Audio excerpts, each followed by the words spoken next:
Hello.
Hello.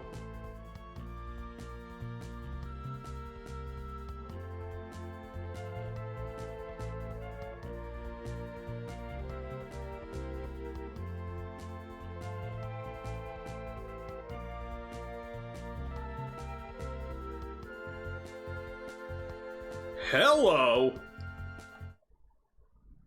Welcome in. Merry Christmas. It's time to continue. Time to finish what I started. We probably won't finish the game. Bendy! But this game is fun. I intended to continue playing it, but it's been a year, so at this point, whatever. This is just what I do on Christmas now. I play Go Go Beckham Adventure on Soccer Island for the Game Boy Advance. A European exclusive platformer where you play as the soccer player, David Beckham, and they actually call it Soccer Island, despite the game only releasing in Europe, where they call the game football. Merry Christmas. I don't celebrate Christmas, that's why I'm here playing Go Go Beckham Adventure on Soccer Island. For those who don't know, Go Go Beckham Adventure on Soccer Island is kind of like if Billy Hatcher and the Giant Egg were a 2D platformer. And I say that with complete sincerity. It also features the Nippa, who is crazy for balls and nothing else. So do with that what you will.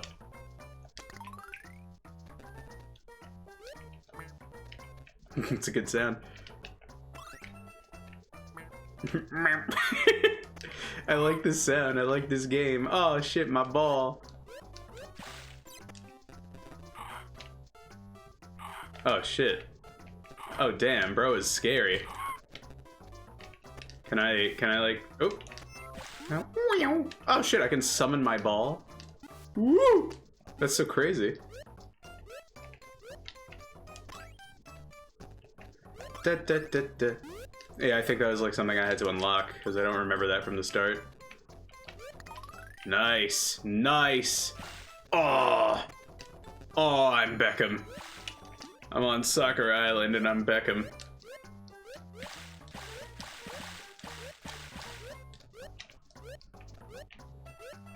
This game is cute, but not as cute as the girl reading this. Oh heavens to Betsy. Yeah, I really like this game. It's like really good. It's like oddly good. Bro visited Soccer Island, exactly. Why did all those fucking celebrities and presidents go to Epstein's Island when they could have gone to Soccer Island with David Beckham? The invisibility spell makes you and your ball invisible to monsters. Be warned, the effect is temporary. Bombs? Truth bomb, yeah, truth bomb. Bro, I was just at Soccer Island and no one knew you. How's it feel? Ooh, what is that? Invisibility! Now I'm invisible, as is my ball, presumably.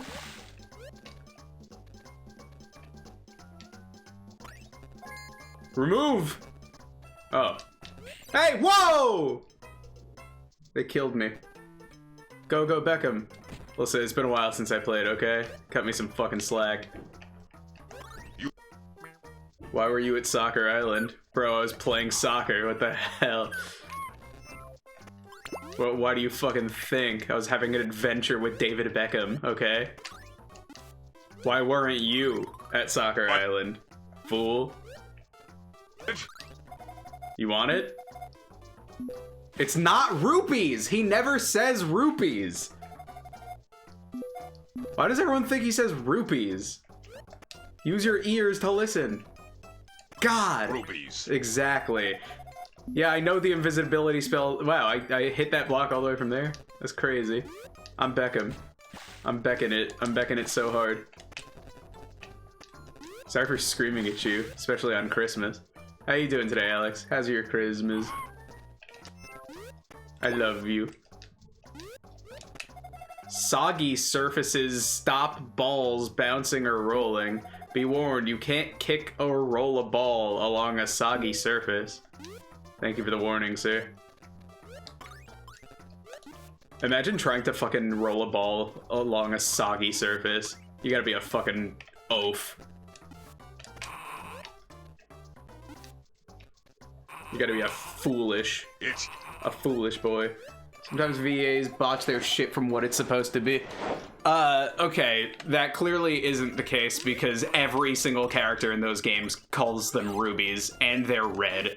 So, they're not rupees in the Zelda CDI games. They actually are just rubies. They're something else.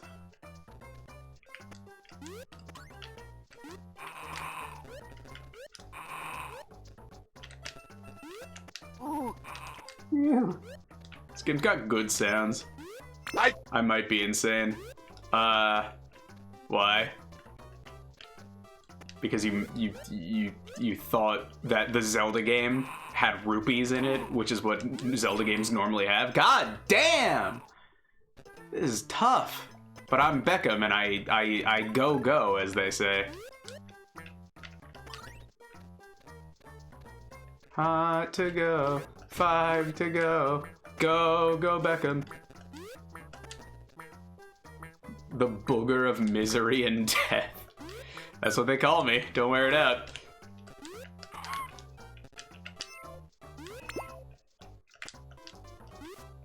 Alex, please work on my 3D models, please. I have to send out figurines. And Aradia and Vriska never print correctly, and I'm so scared of everything. My wife is pregnant. Or, you know, you can celebrate Christmas if you want. You can chill with the booger of misery and death. I'm glad you're here. No one else is chatting. I see Gung Ho and Mary are here, though. Thank you guys for watching. It sounds like something out of SpongeBob, this sound. This.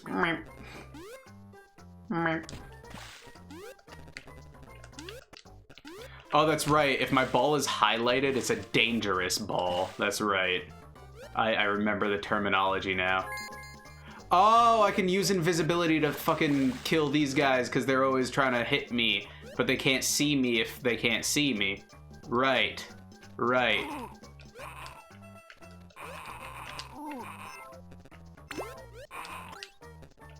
Ow! Sorry. Sorry, I'm crazy. I'm crazy for balls and nothing else. Oh shit, he's red now. I better up my game. How do you get health? Yeah, I know about Soggy. I know about Soggin.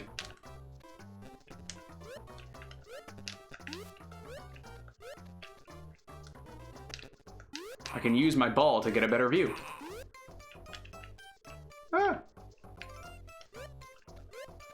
Whoa, whoa, tough boy. Wow, these guys are really kicking my butthole. Right in the butthole. Seems like this game doesn't have lives though, so that's good. Yeah, no, don't worry about it. I haven't fucking painted in 2 months. Like, I just got back into the flow stuff, so like Alex, like, if I didn't understand, like, what you're going through, I wouldn't have needed the commission, you know? Like, the reason I did it is because I'm struggling with my workflow. So don't fucking worry about it, buddy. I love you. Give me a little kiss, come on.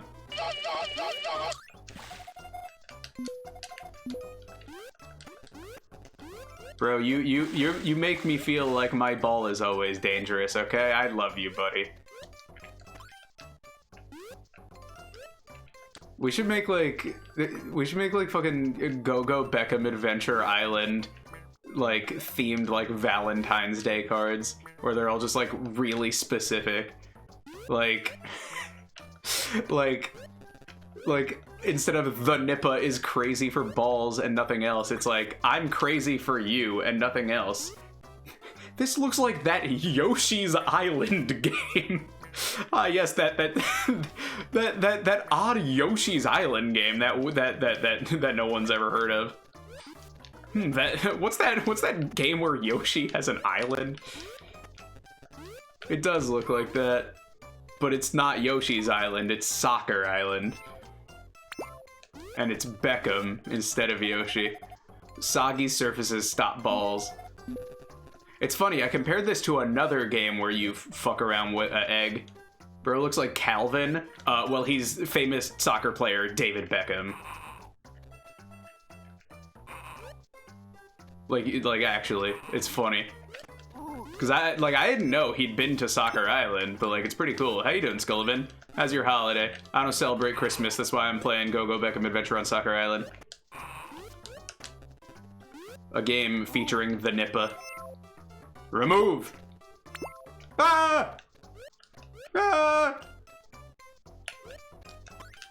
Oh, they're like Hammer Brothers, kinda. I'm glad we have people here. Thanks for being here, everybody. I'm very wet. Okay, I didn't just do the dishes and I'm very wet. Don't celebrity games fail like Shaq Fu? No. A lot of celebrity games do succeed. If it were like a disproven fact that celebrity games always fail, then no one would make them. But having a sportsman in a sports game is actually a good thing. Tony Hawk's Underground basically invented like a genre. Exactly, very good point. But also, like, I mean, I think the main thing with Shaq Fu is like, it's not a basketball game. Shaq didn't do Kung Fu in real life. There are tons of games with Shaq in them where he does play basketball. And those have sold really well. In fact, a lot of celebrities do voice roles or have their appearance in video games. Like Death Stranding's protagonist is based on Norman Reedus. Cyberpunk 2077 has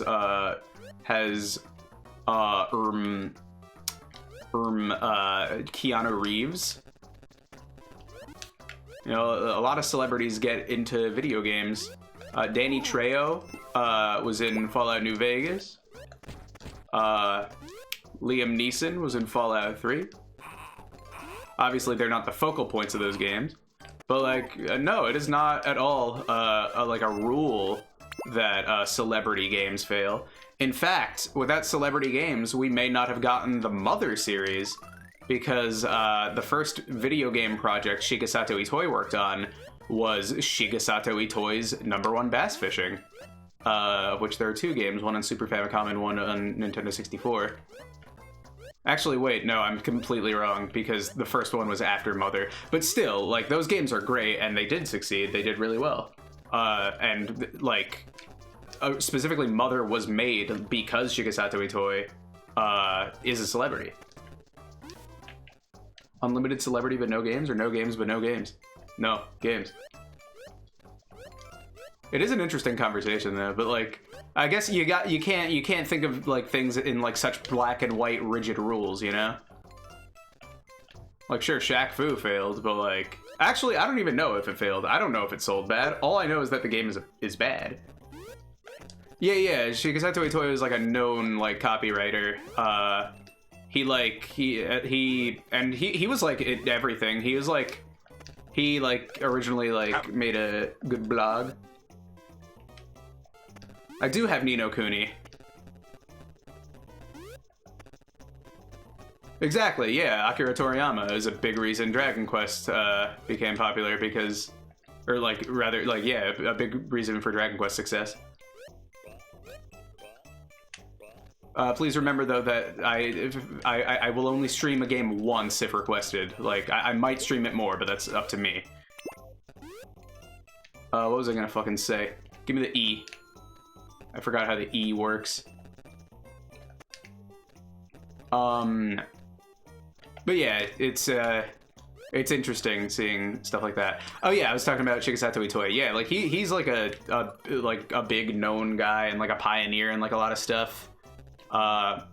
Some stuff I like is he like did like anti-war campaigns and stuff like that. Apparently he's even been like arrested for like protesting more, which makes me respect him a lot more. I think that's like really cool. Level 2-5.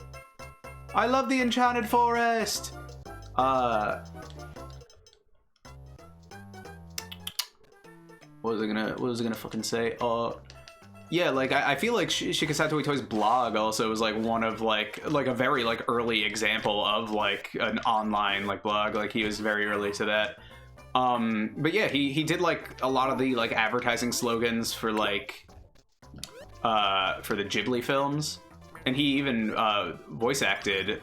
He voiced the dad in My Neighbor Totoro, which is really cool. He also, I believe he designed the HAL Laboratory logo, and he also decided the name for the Game Boy and the Nintendo 64. He named both of those. So like, yeah, like his like title really is copywriter, but it's interesting because like, I mean, that's not really something like that someone becomes a celebrity for in this country. You know, like when people like talk about like Itoi's impact, like, it's hard to like talk about because like we don't really like have a lot of people like him around like here. Like we don't have a lot, like he's kind of a jack of all trades kind of guy. Like video games, the Mother games are like very much like a small part of his, not a small part, but like a fraction of like all like his entire legacy when you consider like his Japanese fan base. But of course in America and any English-speaking territory, that's like mostly what he's known for. In fact, the reason frogs are the save points in Mother 3 is because is actually a reference to a song that he wrote. I don't exactly remember like what it's about, but it's called "If You Turn Around, Frog." I think it's like about like a girl facing depression or something. Mother 3 also references the marketing campaign for Kiki's delivery service, again, because he actually wrote the slogan. I believe like some of the like people working on it were just like have said like we wouldn't have like wanted like if like anyone other than the person who originally wrote it like put this line in, we wouldn't have kept it, but like, you know, he earned it.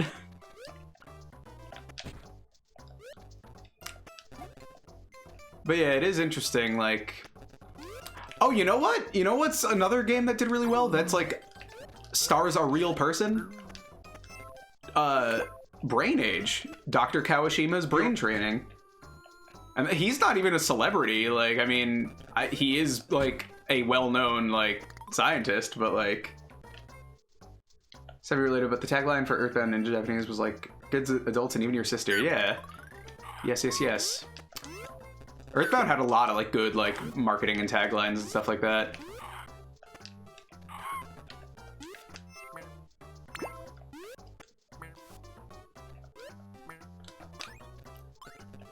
But also, back to Revenant's original point with saying like, didn't celebrity games always fail?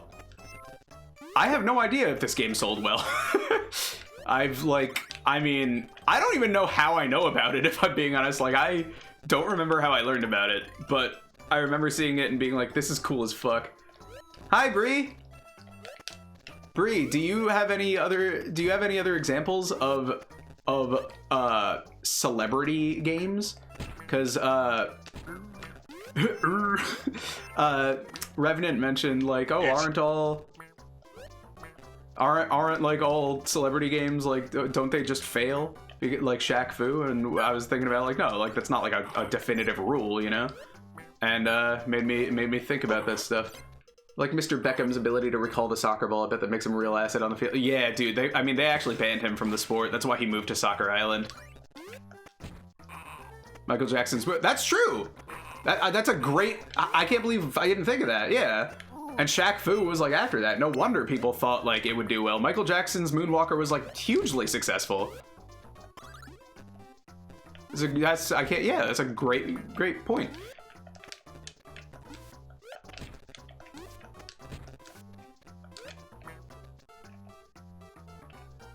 What?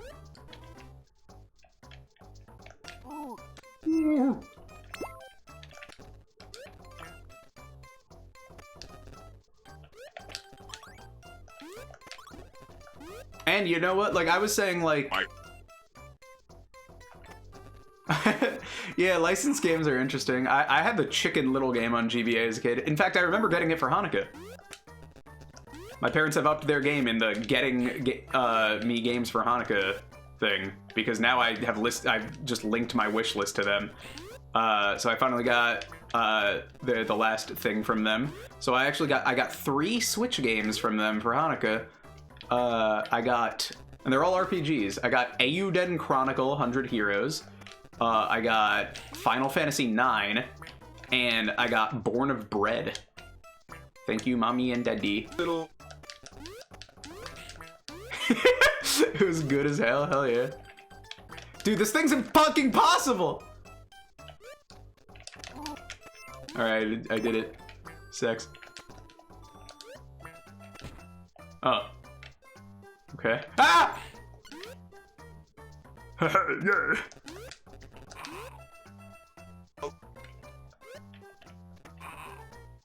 Yeah, I mean, I liked it as a kid. I'm sure it's like, I don't know what the quality is, but like, people be saying things so definitively. Like, I think even if a movie is critically bad, like, you can still fucking enjoy it. Like sure, I'm sure it's a mean-spirited movie and it's like stupid in a lot of ways, but like, that's the thing about things, is they have a lot of different parts. Like, yeah, the movie could be bad at its core, but still have a lot of, like, fun scenes and shit like that, you know?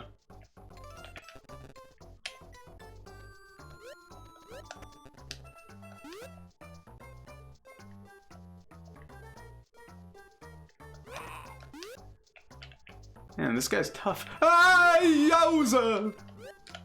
Got him. Meow. Yeah, I like that you can like change the camera to have ball focus or Beckham focus.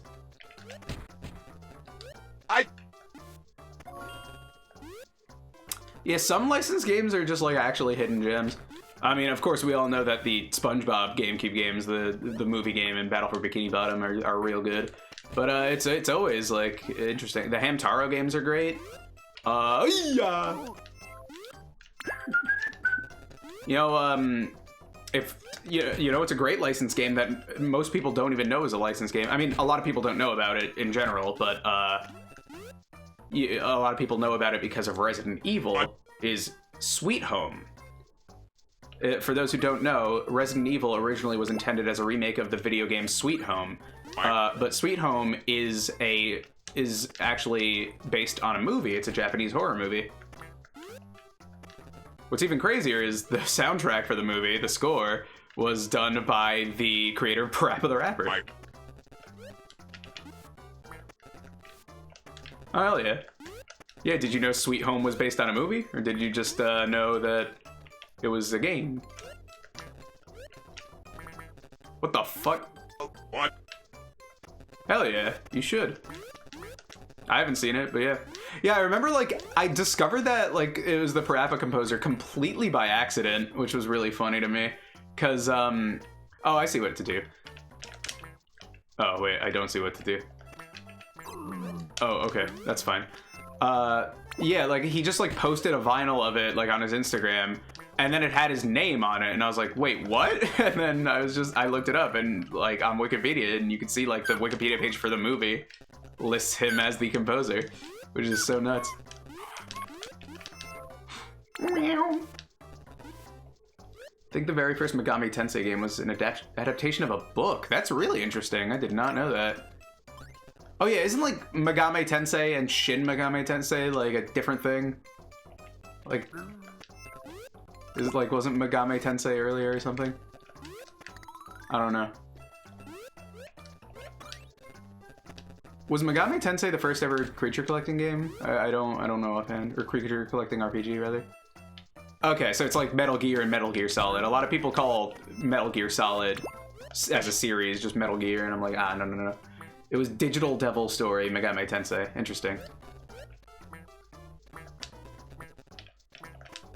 Digital, yeah? Digital! I think it was the first Mon game, but I don't actually know. Yeah. Here it reads like a bad fanfic. What, the game or the original book? Also, in what way?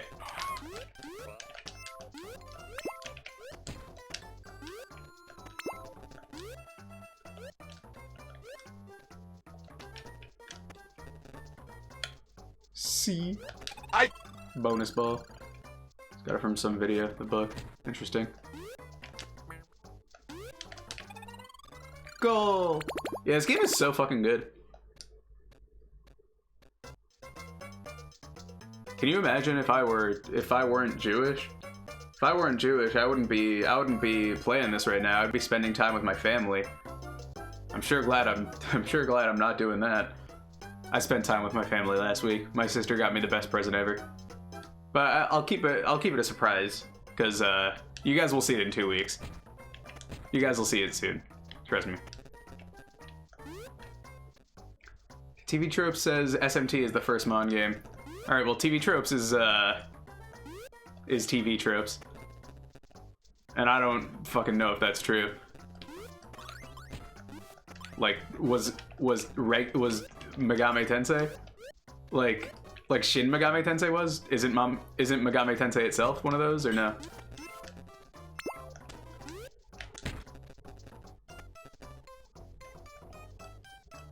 Where's my ball? Ah! Is that the Nippa?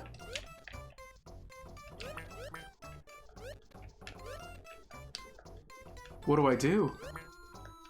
Can I just like kick? Yeah. I think that's the Nippa. I hope my parents didn't get scared just now because I yelled. I need to see you a boss. The Nippa be like. That's the Nippa right there. That's what he says.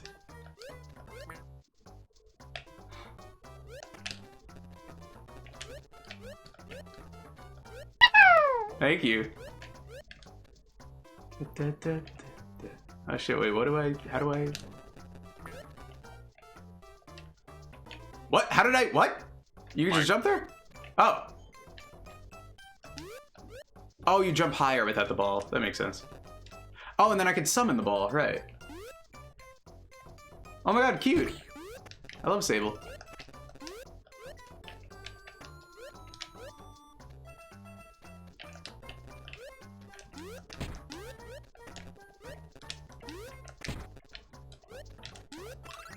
Three to go. Does anyone want to look up the sales data for Go-Go Beckham Adventure on Soccer Island? I'm deeply curious. Transform spell transforms all monsters in sight into fruit and vegetables. Try to collect the spell when many monsters are together. Cabron, I need to see your dangerous balls. But yeah, I was gonna say before, oh shit, sorry. With the camera on the ball, you can use the ball to look around or ahead. This is especially useful in caves to see what danger might lurk out of sight. Thank you, I've been doing that though. But yeah, as I was saying before, that like, maybe a reason Shaq Fu wasn't successful is because, and this game like is more, and like other games with Shaq are, is because, you know, Shaq Fu is a game about Shaq doing kung fu, which he doesn't do in real life, and other games are about Shaq playing basketball, which he does do in real life.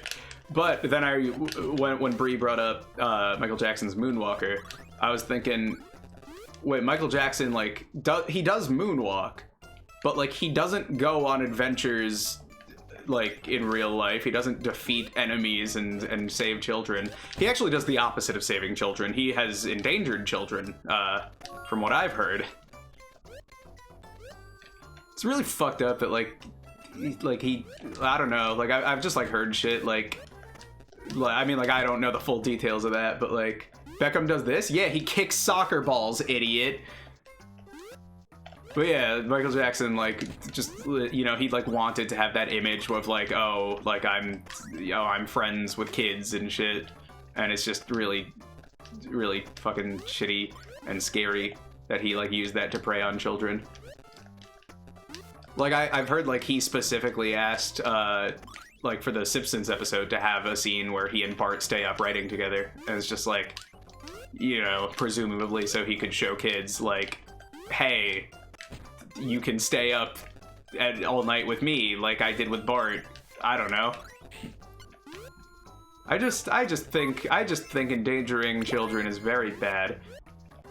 You know what? I don't like when people harm children. I think children deserve to be happy and not abused.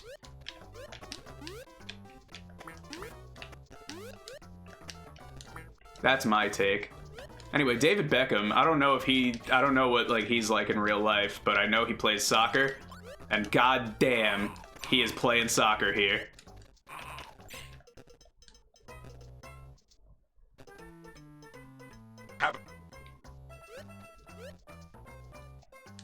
Yeah, you do. You should play the game, Bree. I bought it for you for Christmas. Yoshiro Kimura definitely has some thoughts on this topic. Definitely. No Stray Children plot synopsis or anything in chat, though. Bree hasn't started it yet. And Bree's the reason I even know about Moon. So, if you ruin the game for Bree, I'm gonna come to your house in real life and slap you in the face. Also, I'm Beckham.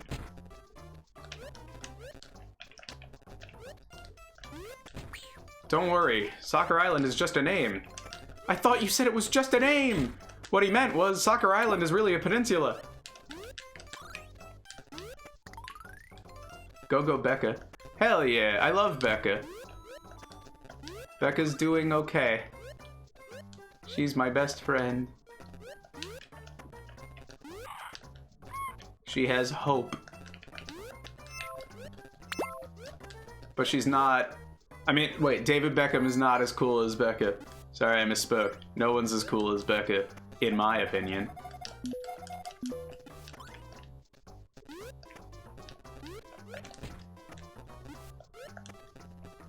Pippin voice, you kick balls. Da da da da.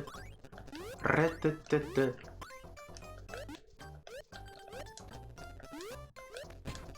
based.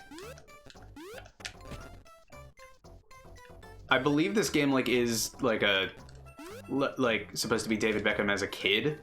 So I'd like to imagine like this actually is how he is how like how he got so good at soccer. Like this is just like this all actually did fucking happen.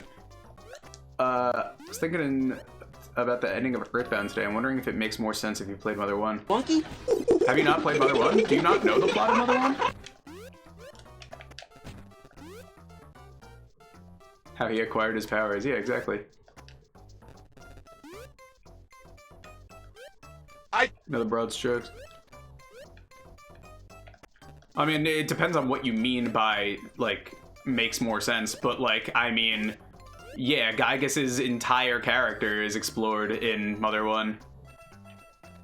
Gygas makes no sense at all if you haven't played Mother 1. And it really, like, saddens me when people just say, oh, just skip Mother 1, like, because Mother 1 is so good.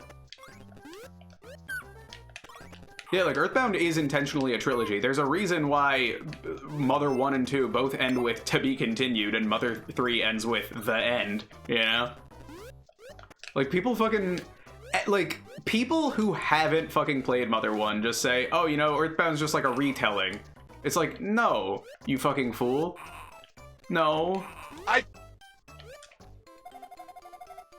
Well, I mean, I know that I mean the final act of Earthbound where they're like, actually, he's attacking from the past. Well, no, because he goes, like, very, very far into the past, like thousands of years or some shit. And in Mother 1, Gygas is only 80 years old.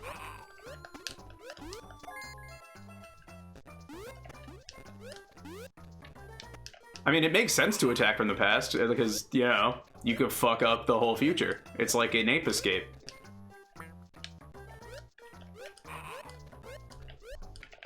But no, like, I mean, the whole time travel thing doesn't really, like, make more sense with Mother 1, as far as I remember. I've been wanting to stream the trilogy for a while, but I was, like, thinking, like, I would like to do something, like, unique if I do. And I realized the fan-made ROM hack, well, every ROM hack is, oh, that's not true. Anyway, the ROM hack of Mother 2 that remakes Mother 1, after years of development hell, is finally coming out in June. So I think I'll stream that when it's out. Of course, June is always a very busy month for me, so it might have to be after the convention, but yeah. Then maybe after that, I'll play, like, one of those CD hacks. Dude, there's a balance patch for Earthbound Zero. Oh, yeah, I mean, there's tons of patches for Earthbound Zero. My recommended way of playing Mother 1 is the GBA fan translation, because not only does it add optional balancing, but also it makes the localization way better. Yeah, I mean, it's not way too grindy, really. It's normal grindy for an NES game. But yeah, play the GBA version.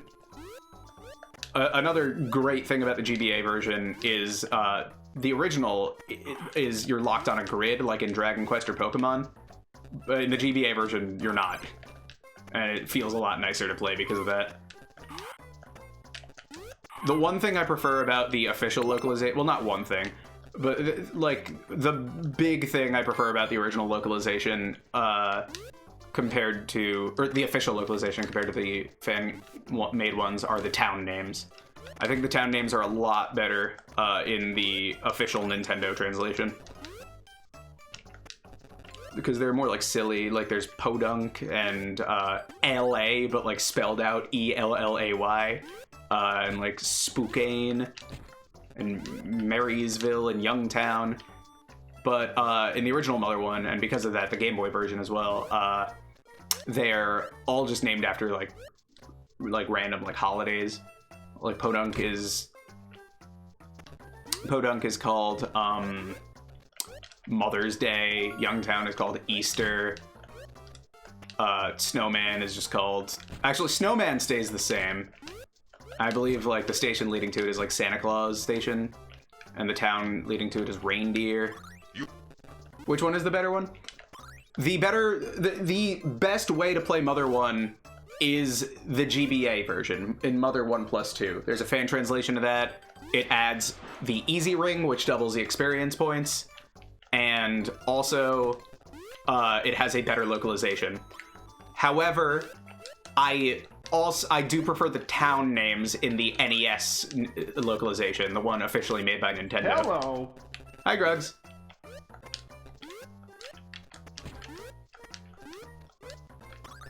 But yeah, I mean, there is a non-zero amount of people. There is like an actual portion of the fan base. Oh, hi, bye, Grugs, bro. There's an actual portion of the fan base that, like, because of, like, Earthbound Zero, just think Gygus is two different characters because he has a different name in Mother 1. But that's only in the localization. And the only reason they changed it is because Mother 1 never ended up releasing anyway, so they were just like, yeah, we can just change this. But yeah, across all regions, Gygus is just named Geeg. Or, not across. In Japan, in both games, Gygus is just named Geeg. There's an interview with Phil Sandhop. Yeah, he localized the game. It's like at a Starbucks, and there's this air of bitterness over the whole thing. What? Because it wasn't released? Or what? Come on, don't let me fucking die again here. There we go!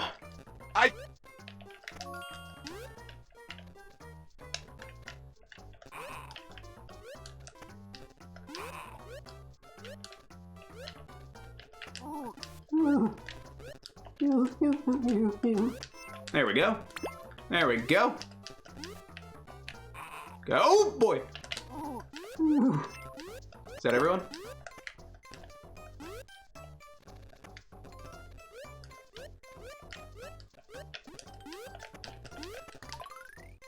Oh, there's 2 left. Back. One point of contention he has is that people complain about the grinding too, and he's just like, that was... Exactly! Like, it's like...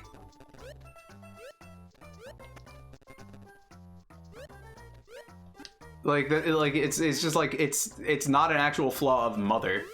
It's a flaw of... well, it's not even a flaw. It is something people don't like about the genre, but like... Fucking, like, every NES RPG is like that.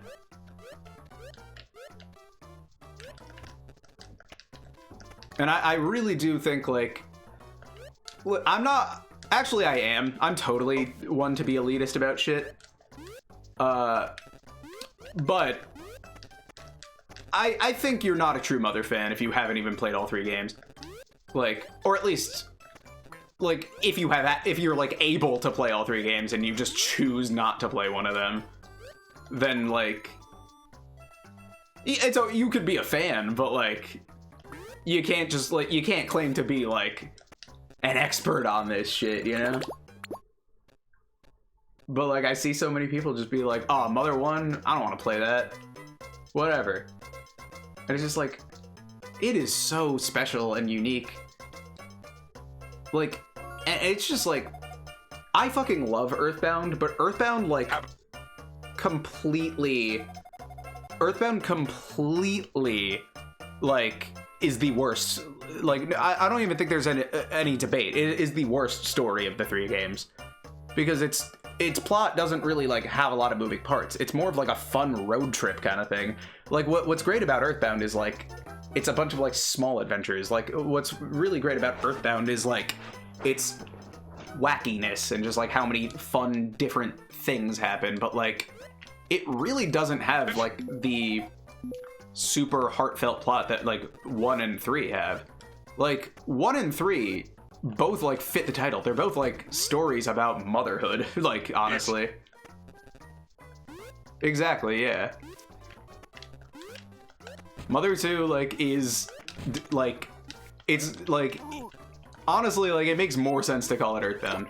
Like, it's Mother 2 because it takes place after Mother, but it's... Motherhood is not at all part of it, you know?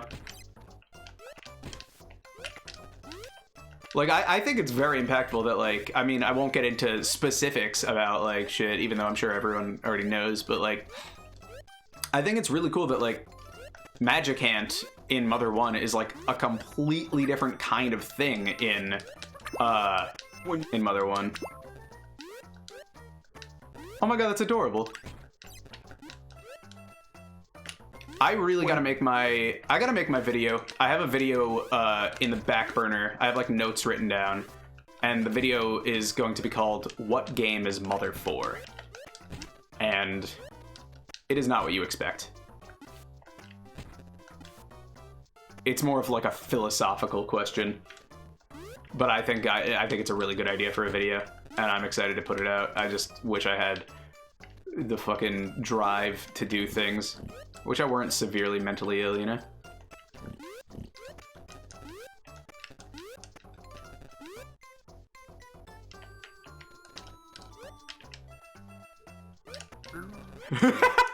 I love this fucking silly guy.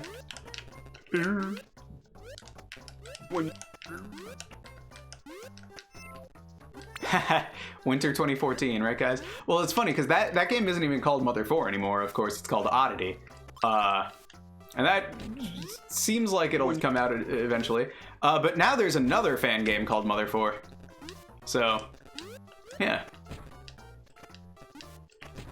And that's the thing with, like, I don't think we need Mother fan games, really. Like, I don't think we need Mother 4 as a fan game, because Mother is a game with different protagonists in each one. It's like if you make a Final Fantasy fan game, you're gonna have the characters from a Final Fantasy game, you know?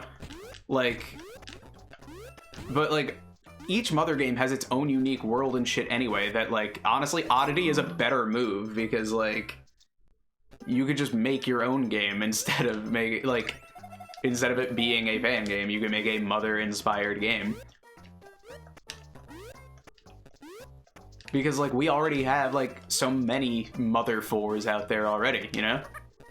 And that's kind of what my whole thing is about. Like, the reason I'm making this video is because, like, Itoi has talked about this idea that, like, Mother 4 can, like, exist, but it won't be something I make. It might not even be a game. If you experience something, and to you, that's Mother 4, I can't argue against that. You go watch a play and think, to me, that's Mother 4. That's, like, exactly what he said. I think that's very impactful. Really? What specifically? What has Toby said? Like, feelings on what?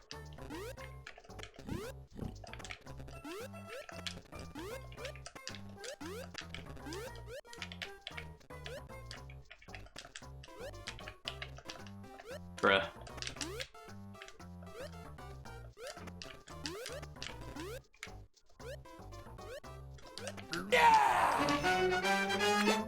Hi, Alex.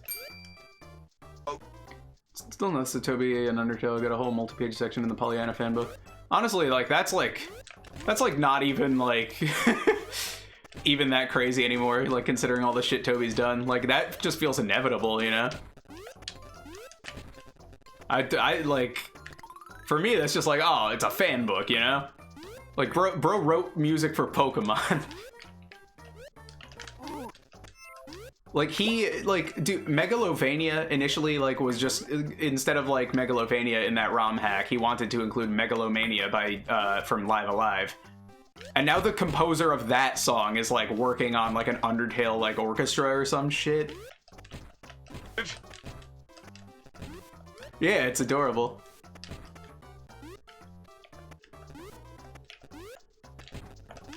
I'm really happy that Undertale is so successful in Japan. Like, that's like so cool.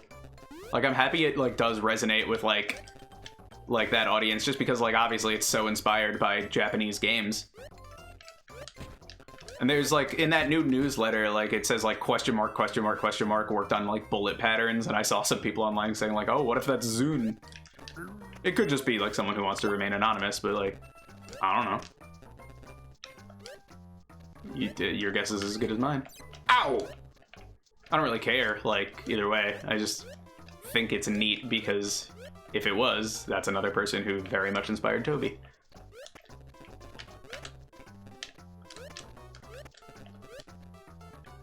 It's also crazy how fucking young he is. Like, Toby's what, like 34, 35?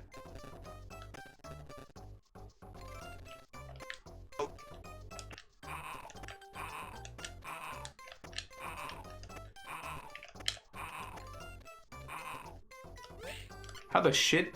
How this? Oh, it's the wrong ball. I was using the H ball instead of the dangerous ball. My ball wasn't dangerous. My apologies.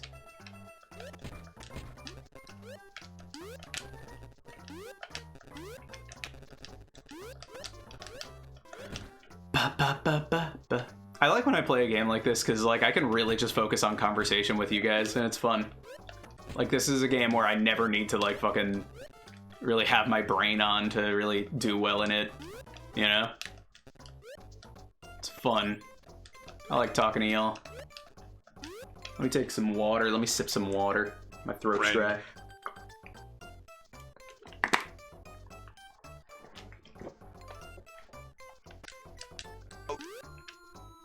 Yeah, I'm not. Yeah, I don't know. I fucking love Deltarune and I can't wait for more of it. We'll have more Deltarune in less than a year. That's pretty wild to think about. And then, oh god, the game will like be almost done. Like they're already working on chapter 6. There's only one chapter after that. Oh Jesus, this is a lot. The entire dog hole section of the stream was criticizing how stuck the community is overanalyzing whatever Undertale and his posts mean and shutting others up over what they think is canon according to them. And he just wants people to play and find a meaning in it and stop thinking so much about it and explore other things and create with what they gain from the experience instead. Yeah, that's a good philosophy. I like that a lot. I mean, you've seen like the shit I talk about, like and like why I like Undertale Deltarune's fandom like bothers me, and it's like for the same reasons. It's just because like yeah. It's too over analytical about like these things that like I feel like kind of miss the point.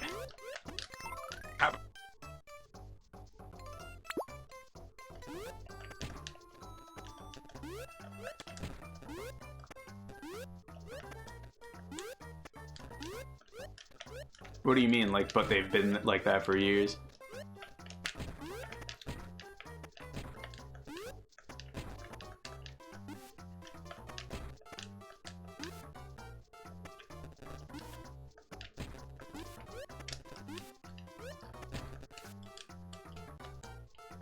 Often listens to. Yeah, but like, I mean, it's not a bad thing to do. It's just like eventually you need to like you've exhausted it, you know? Like I personally think it's a miracle that Yuminiki doesn't have like dialogue and shit because like, well, no, I don't even think it's that. I just like think that like a lot of like young people get like really hyper fixated on like one thing. I think that's the main problem is like a lot of people like find comfort in this one thing and then they don't try to broaden their horizons. So because of that, they keep re-experiencing the one thing, looking like hoping to find deeper meaning in it, but like eventually you can't. Back. It did. Perfect. Yeah, exactly. I do like the whole thing of the like that Undertale stream this year that was just like it was like none of like all the secret stuff was just like, yeah, this stuff has been in this world the whole time. I think that's cute. But yeah, like that's exactly it. It's just like you don't need to make a fan game because like and like yeah, I get it like too because like I like fan games, but like I feel like RPG fan games specifically like are like less necessary. And that's like, I mean, and that's why you don't see a lot of them really. Like there aren't a ton and like less that come like to fruition, but you see a lot of just indie RPGs in RPG Maker. Compare that to like Mario fan games, like or like amateur shit like that, you know? Amateur shit like that. Just because those kinds of games are all about the gameplay. Like you want more of that. But like if it's a game about the story, like you can make your own. You can make your own damn story.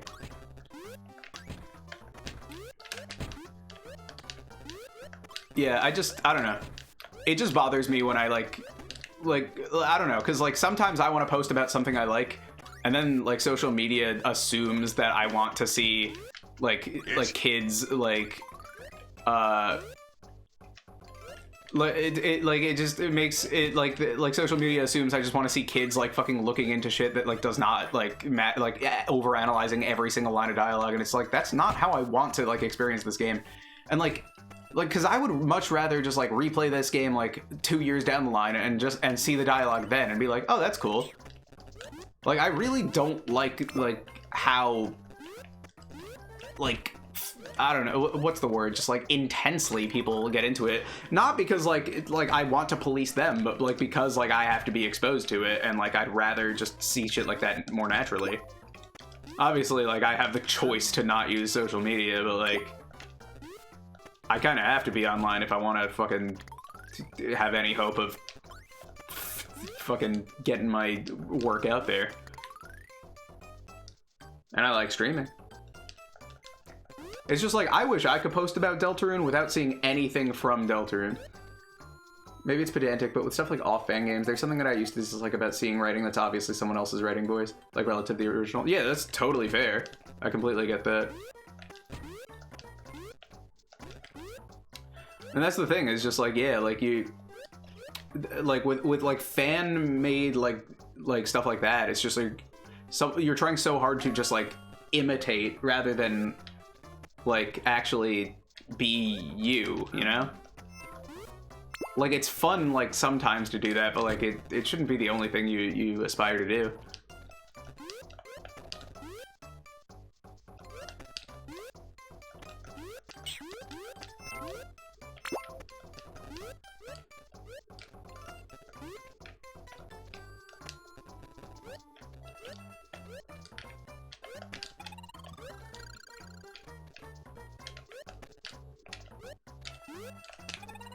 I did it. I like talking about this stuff.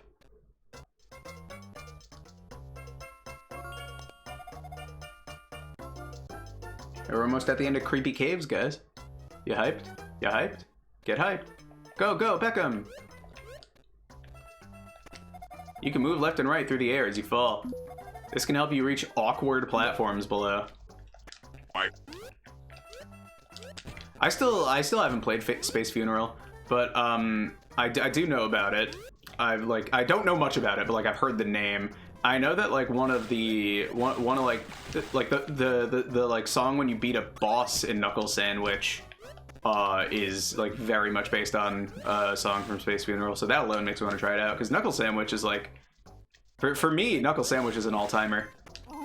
And like, you know, I think that's actually a great example, because like I replayed Knuckle Sandwich like maybe 3 or 4 times trying to get everything in it, but like now I'm done. Now I've done that. I don't need to like keep replaying it, keep looking at it again and again and try to like find shit that isn't there, or maybe that is there. Like it's just, it's okay to like it's okay to like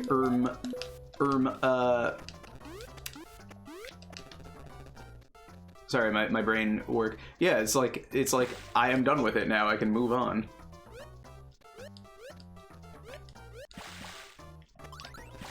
And like if I replay Knuckle Sandwich, it's like a fun reminder.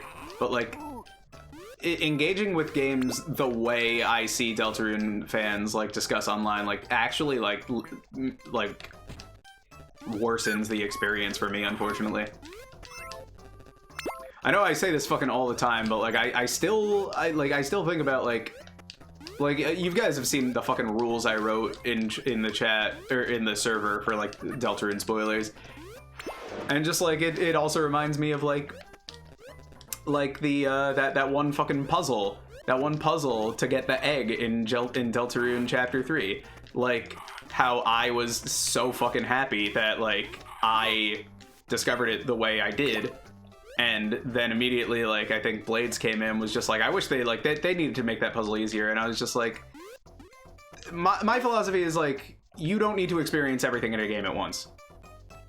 If a puzzle is too, like, complicated, they shouldn't dumb it down. Like, it's okay for it to take a while, because it's a secret. I want there to be things in my favorite games that I don't know about until, like, fucking 10 years later. That's the beauty of games, is that they are like something that you can like replay and experience new things in.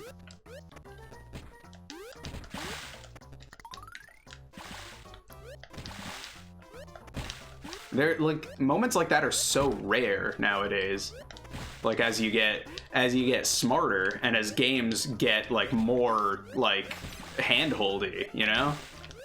Like being a kid and also games being less hand-holdy, you would get stuck for months, weeks, years on shit. And then when like you do figure it out, you genuinely feel that accomplishment. And obviously like that comes with just being an adult and, you know, gaining fucking basic human intelligence. But yeah, like cryptic stuff it's cool when stuff is cryptic. That's like one reason I really do like the chapter structure of Deltarune, is because it forces people to like not experience it all at once.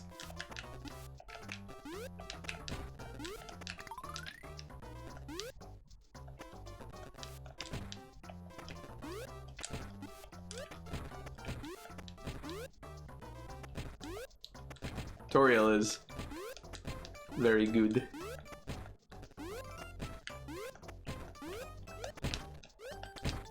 Deltarune's tutorialization as well is like very like impressive, I think.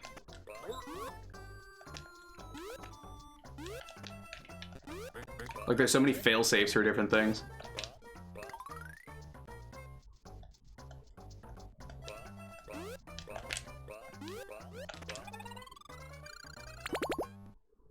Flowey. Yeah.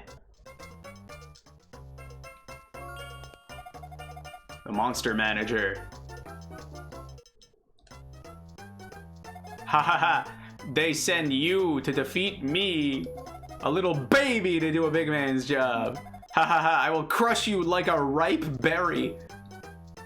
Hoppy is overexcited, an overexcited leaping lunatic.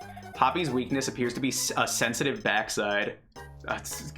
Same! So try to hit it with a dangerous ball. Oh, dude, when she lets you hit her backside with a dangerous ball, you know what I'm saying? Beware, Hoppy's jumps cause stalactites to fall from the ceiling of his cave. Press A button when you are ready to meet Hoppy.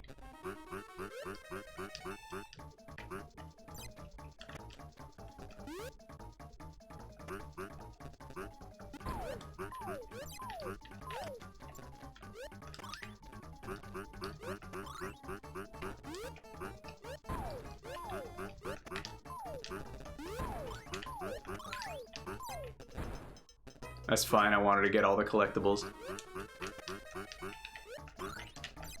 Oh.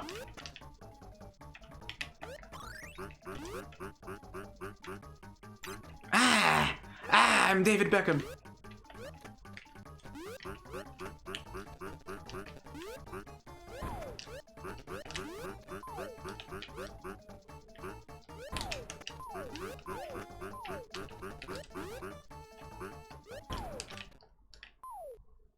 Is it?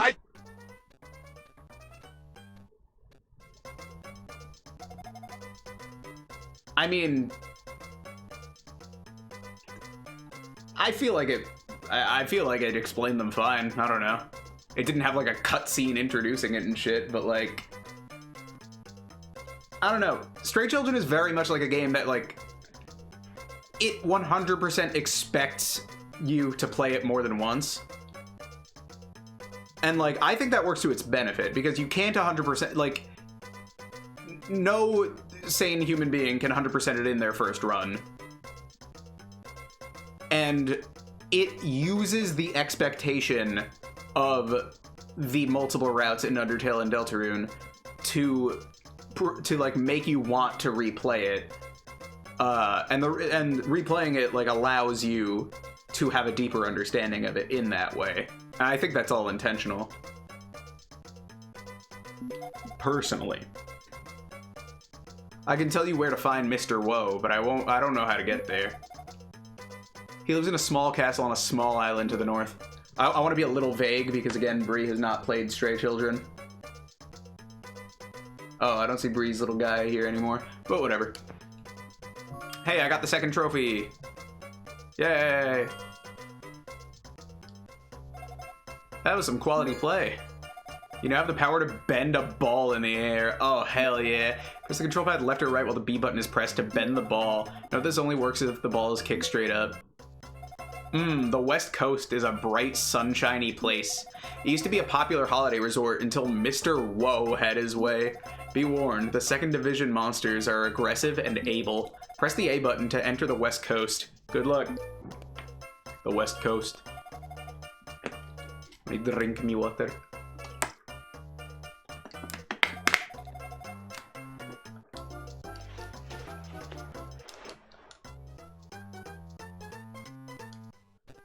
Go, go, Beckham! Ooh, a rainbow ball? Beach balls are light and floaty and easy to control. In some cases, they're far easier to use than the standard ball.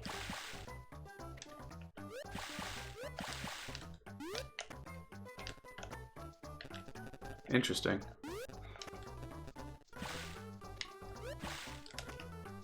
Okay, so that bends it.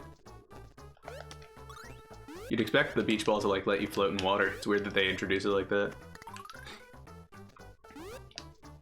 So I could just seemingly use it as a replacement to my soccer ball?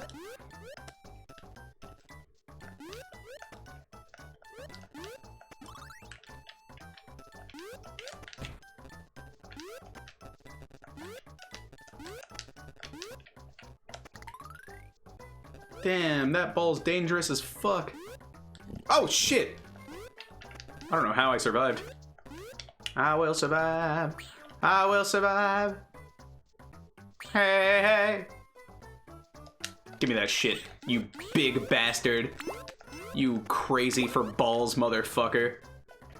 I love that fucking sound.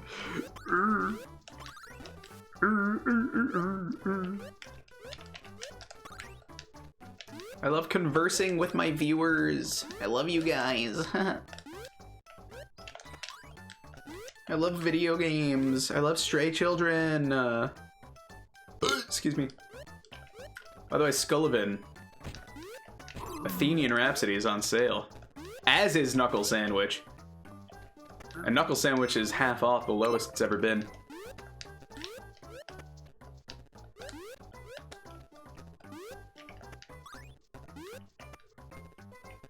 Knuckle Sandwich is famous for being the longest fucking Steam review I ever wrote. Sorry. Don't fucking worry about it, Alex. I'm just glad you're here. That's fine. I mean, you could play. Yeah, Steam has been fucking up. That's right. I forgot about that. I was gonna buy some Steam sale games finally, but alas, I will have to wait.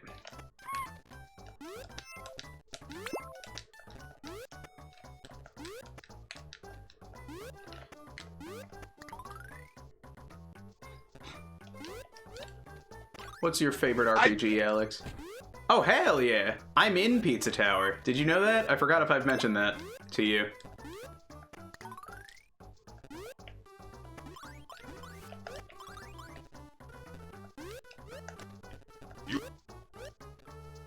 I would? I would what? Where am I in Pizza Tower? I am... Oh yeah, I guess it's like you and Stray Children. I'm in the credits, obviously. But also, I have a character who appears in secret rooms who gives you points. He's a piece of elbow macaroni. He's got like a cute little tooth.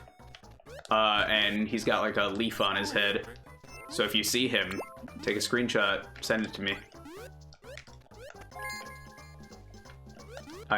See, the thing is, Pizza Tower wasn't on Kickstarter, it was on Patreon, so because of that, you were able to...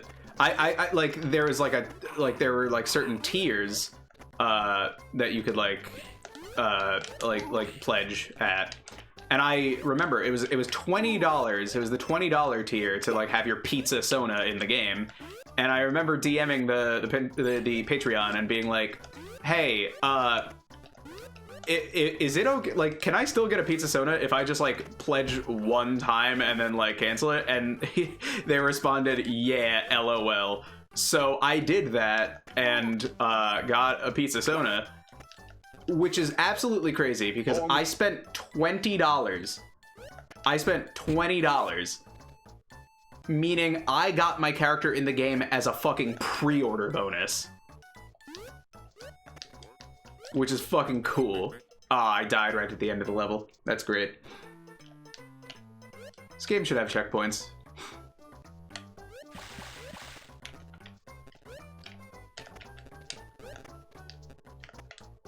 Because, yeah, like, I also got the game for free because I was a patron. I should pick up the physical sometime.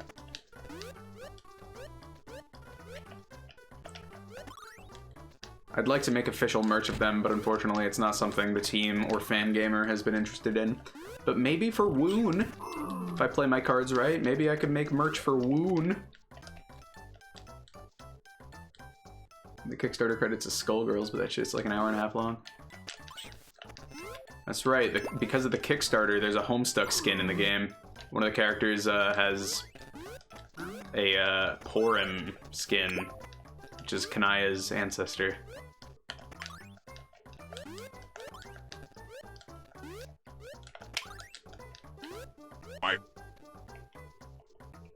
That's not basic at all. One of them is the best.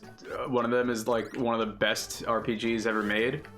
And I haven't played Eve, but I've only heard good things. That's not basic, bro. Dude, my favorite game of all time is Super Paper Mario. I have a friend who had a PFP of Porim for years, but never read Homestuck. Incredible. I mean, you like in all fairness, you basically get the same thing out of Porim whether or not you've read Homestuck or not, because she's a joke character who shows up in 2 pages. Of course, those pages are several hour long, like playable like games where you walk around and talk to people, but my point stands.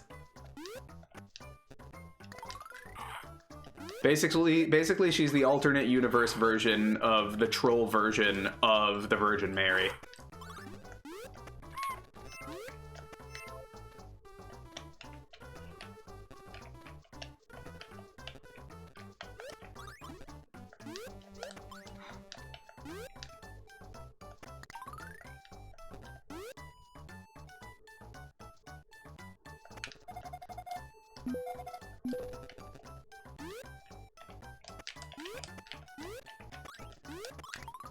I did it.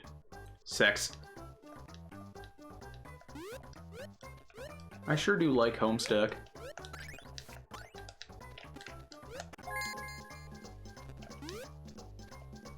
I hope the pilot gets picked up. It was good. And everyone was wrong about it. Every Homestuck fan is a big stupid idiot who doesn't know anything about the characters. Except me. Because I have the breast cancer awareness Nintendo DS Lite, signed by Andrew Hussey. Come in close and look at the queso cheese and lunch meat versus whatever that is. So drip versus stick. I like my cheese drippy, bruh. This is a lunchly salsa right here. Look at the consistency, the texture. And this is Lunchables. This is, look, it's watery. I can't even look at that. With 400 milligrams of electrolytes, my god. I think Homestuck has a lot of very good core concepts to appeal to the people who loved it, like the categorization stuff. What do you mean the categorization stuff? Do you mean the inventory, or do you mean like mythological roles? Okay. See, that's the stuff about Homestuck that I think is why it became so popular with the completely wrong audience.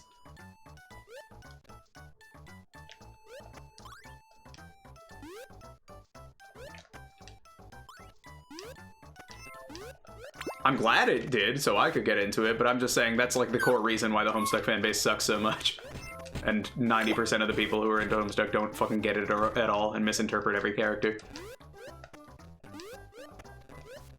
I'm the best Homestuck fan.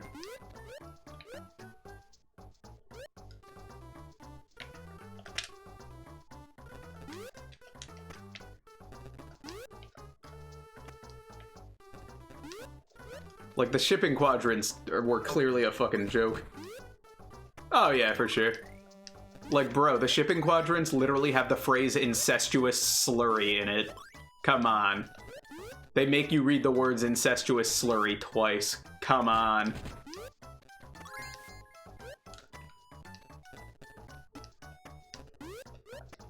Half of the Zodiac characters are joke characters who die very early in.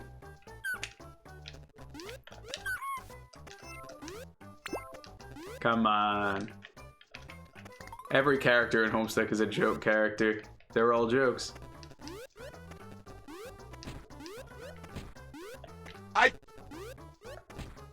Yeah, that's very fun. I love that with Homestuck, with like Act 5 and especially. And like how Carcat like goes through it backwards basically just because he's like really what's the word I'm looking for?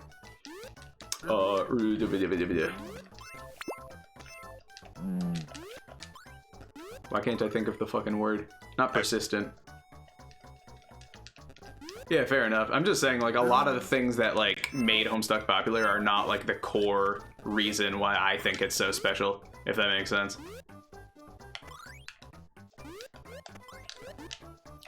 Like as many, as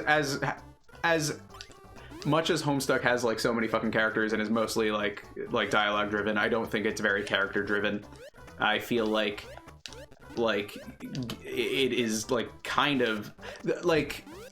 a bit, I don't know, like getting a lot of people get too emotionally invested into the characters and like kind of imprint themselves onto them to a fault where they get mad when the characters act differently and they like say like, oh, the characters are acting out of character when that isn't the case. They're just, you know, you interpreted the character to be completely different from what they are because you like to associate with them. That's fine, it's just, you can enjoy things however you want. Just when I have to see people discuss it and be so wrong about everything and so adamant about it, it pisses me off. Maybe that's a better way of describing it.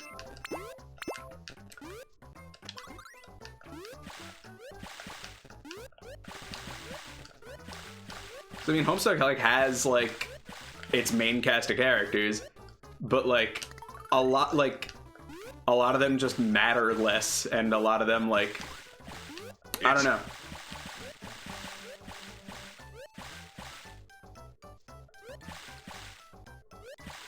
Well, the arguing about canon is like its own damn thing, because like they've made it very clear, like canon doesn't fucking matter. Andrew Hussey has like written like about that like multiple times of just like it's just. That's the whole reason, like, the post thing is beyond canon. But, like, I don't care what's canon and what's not canon. I just, like, it just annoys me when people get fucking mad and say, this is wrong. This isn't how it should be. Because, like, if it isn't, then why is it there? You gotta take the good with the bad. I don't fucking know.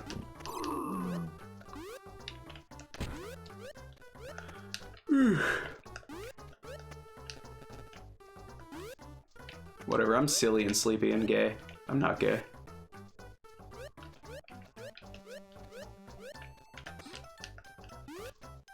I'm David Beckham. I'm going on an adventure in Soccer Island, you bitch.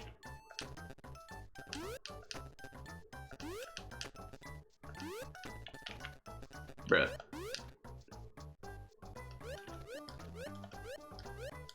Oh, I have an idea. Okay. Now I'll be able to get a good view.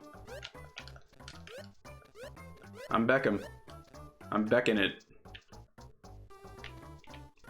Well, it's possible. It's doable.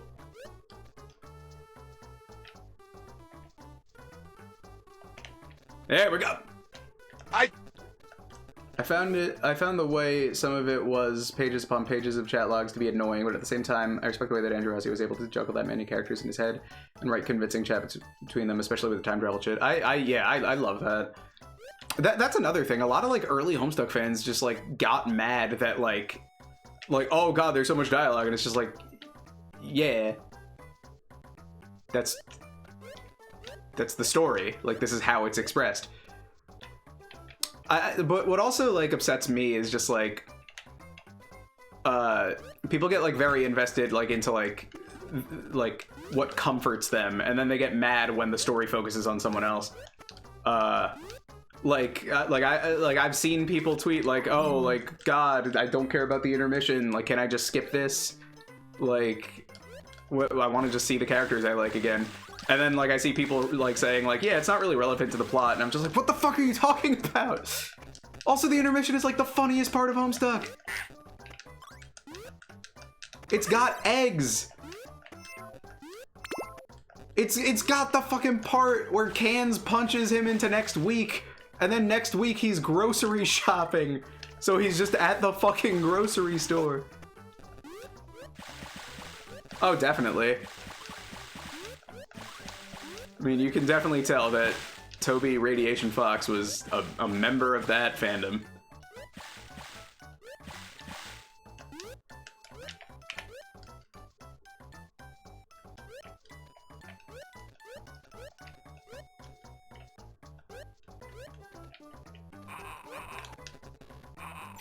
Have you read Cyclonials, Scullivin? Because I would recommend it, like, if you have read Homestuck and you're interested in this discussion. Because, like, a lot of it is allegorical about, like, Huzzy's experience, you know, kind of, like, accidentally being, like, the mascot of, like, the very ravenous fandom that he created. And it's free now.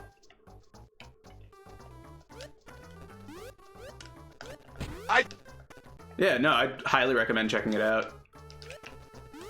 Like, it's not like a fantasy. Like, I mean, it is, but it takes place in the real world. Like, it takes place during COVID, like during lockdown, not Maryland, Massachusetts. In fact, the main character even used to be into Homestuck.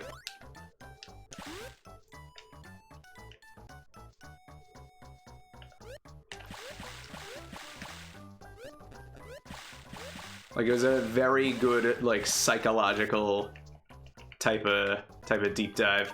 And, like, reading it with the knowledge that, like, it's kind of about Andrew Hussy's, like, life and perspective, I think, improves the experience a lot. And it's also not long. Like, you can read the whole thing in, like, one sitting if you really want to. I'm excited to see what Andrew does next. I really admire Andrew as an artist. I think they are epic.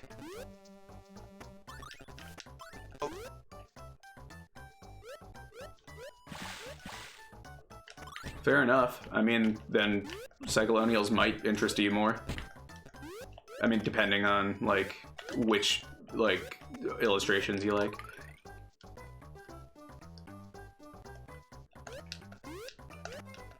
I love, like, the default, like, sprites in Homestuck. I love, like, all of Homestuck's art.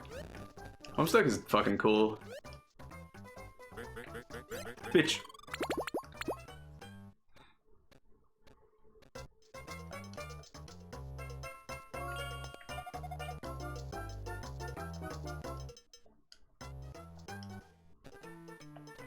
I am under the water. Please help me. Do you think David Beckham actually, like, do you think he's ever played this game? Like, do you think he ever tried it out? Or do you think, like, he just, like, fucking signed a document, like, it was just like, okay, we're gonna use your likeness? Or do you think he even signed anything, or just, like, his lawyers did? Do you think he even knows about this game? Yeah, Homestuck's landscape shots are very cool. I completely agree.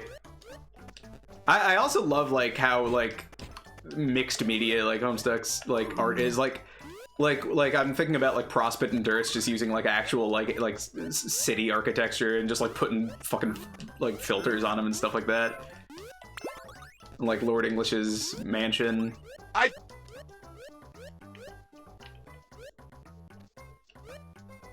Also, that shit in, like, all the shit in Act 6 where, like, the website, like, kind of, like, becomes, like, part of, like, the narrative.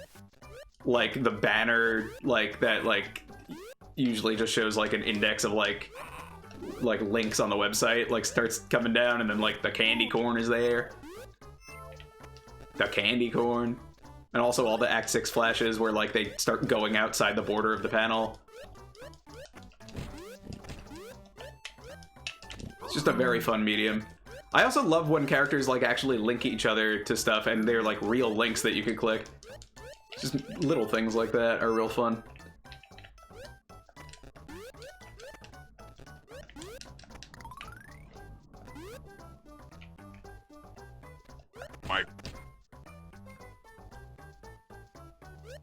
That's fucking crazy.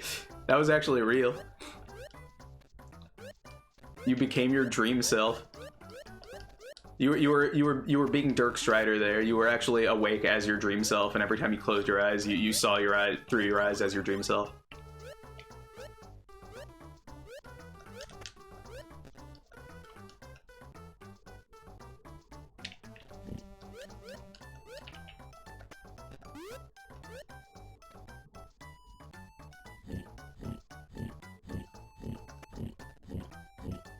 Okay, that's a freebie. I'll take it.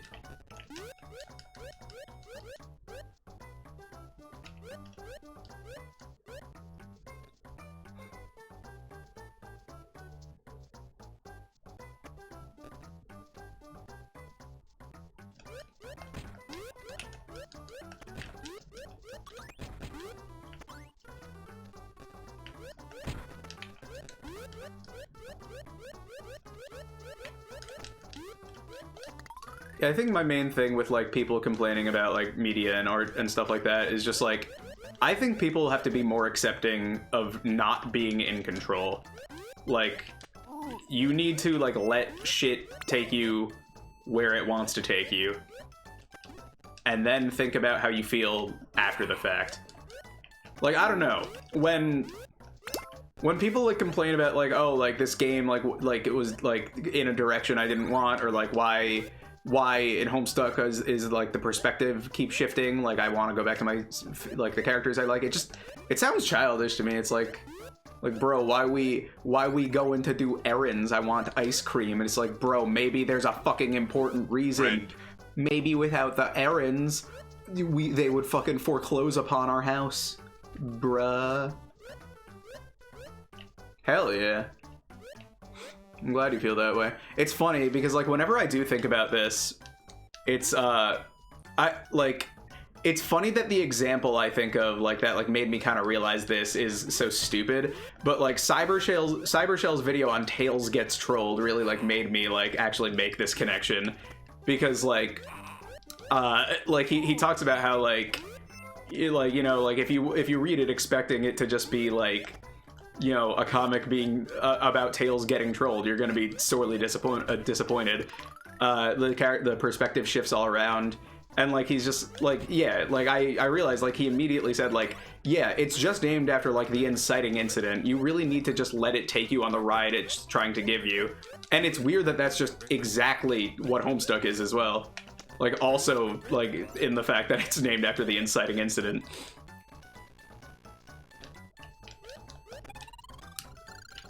And that's I forgot if you've watched my Brothership video, but it's something I'm really proud of, and it's like, I feel like it's this kind of philosophy as well, where it's just like, a lot of people like think their criticism is like more valid than it is, but really they're just saying, I want this to be something else. Rather than, you know, actually criticizing what the thing is. Like, you like that's why I just think like, it's not always like valid criticism to just be like, it didn't do blank, because like, yes, it didn't, but maybe there's reasons for that. Is it actually a flaw that it didn't do that, or did it upset you? Did you want something else? Why were you expecting one thing? And is it the game's job to meet your expectations? Is it a flaw to not meet your expectations? Sometimes, depending on the medium, like, things are praised for not doing what you expected. I think people just need to be open-minded, and I'm not, like, I feel annoying when I say that, because, like, a lot of people interpret that as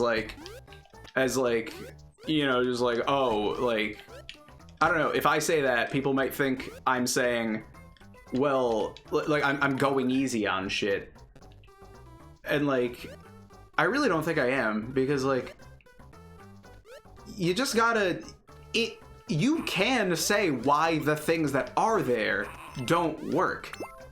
But, like, in so many instances, you're just like, you don't. You're just saying, here's what I don't like about this game. And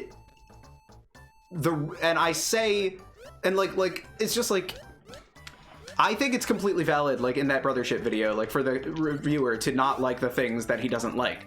But the reasons he gives so much of the time for, like, not liking them is just because, is just like, this other way was better. And it's just like, but why? You know? Think about it.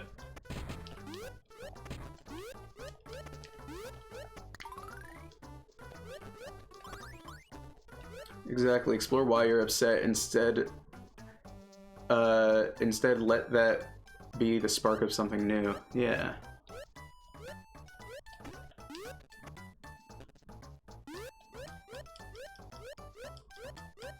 I don't know, I just feel like people, like, see, like, optimism as some kind of, like, defeat, which is weird. Like, oh, like, if you like this and see past flaws, like, you are going too easy on it, and therefore, like, you're not being a good critic or something.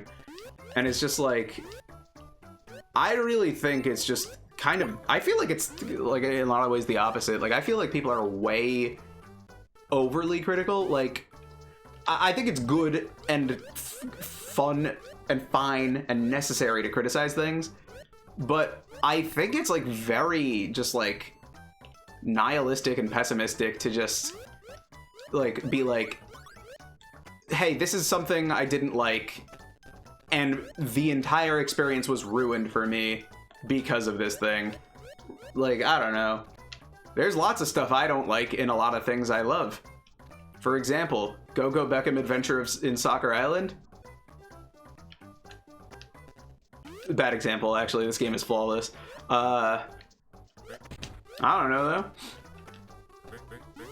I don't know, because it like, I like just liking things, but a lot of the time people will, like, see you as, like, I don't know, like, having a less, like, artistic palette and shit if you just blindly like things. But I don't know, man.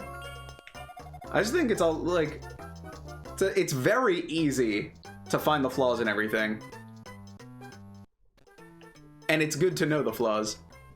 Especially if you want to make something and, like, let your voice be heard and you want something to improve. I think that's the main thing, is, like, a lot of people don't, like, want shit to improve and they just want to be dicks.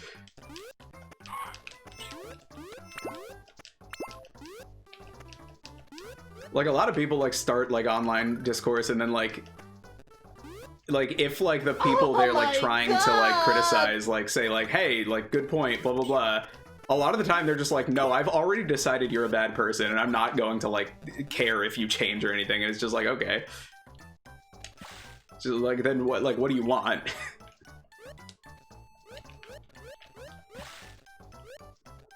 Why bring it up at all?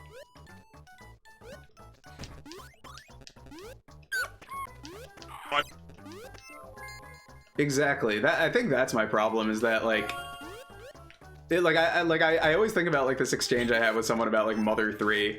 Like, they were like, oh, like, why wasn't Mother 3 ever localized? And I, like, gave examples as to why, and they were like, yeah, but it should have been. And I was like, okay, but, like, here's the actual reasons.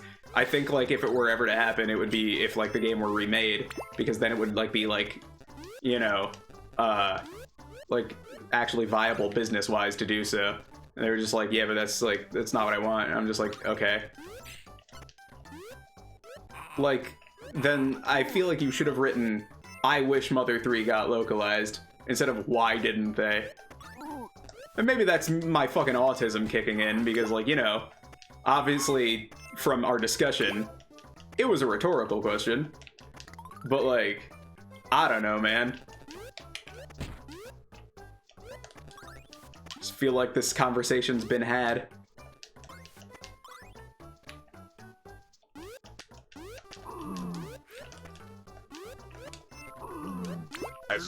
Mother 3's fine as is. I think Mother 3 is great. I think it should be localized. I don't think the fan translation is like I think it's great. I think it's like perfect. The reason I think it should be localized is because I think more people should play it, and it won't be as accessible unless it's localized. It's just as simple as that. Everyone always gets their fucking panties in a bunch when they're like, oh, but it's so easy to emulate. It's like so fucking. It's just like, yeah, it's easier for you because you're a fucking terminally online dipshit. Like you were raised on computers. You know, like that, like you are like a very, just because everyone you see on Twitter is like that you see on Twitter is like you doesn't mean the general population is like you. Because I know a lot of people who would like Mother 3, but guess what? They don't like have easy access to emulation. They would much rather play video games on their dedicated video game device that they don't need to modify, and they would like the convenience of being able to buy the game and then have it. Yep, absolutely.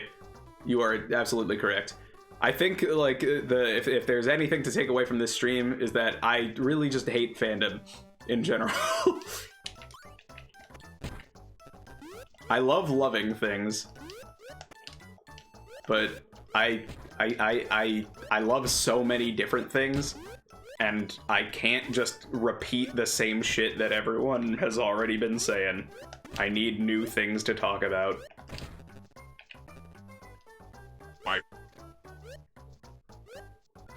Bro, I don't know how to emulate. All my friends who do, when I ask are just like, just look it up. Okay, they're fucking idiots. Like, I'll help you if you want to figure it out. I will absolutely help you. Fucking just look it up. Go fuck yourself. Like, Alex, is there anything you want to emulate? I'll help you, like, fucking tomorrow. That'll be my Christmas gift to you.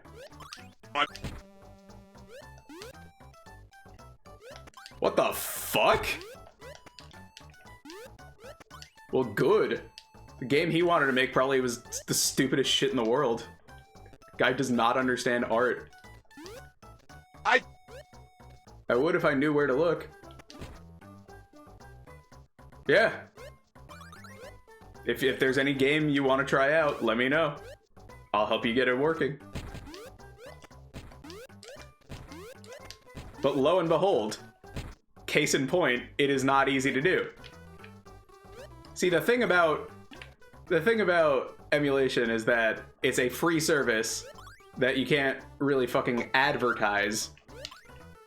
The thing about consumer products like video games and video game consoles is that there are companies dedicated to, like companies have entire teams dedicated to making sure consumers understand how to use the things because they want people to buy them.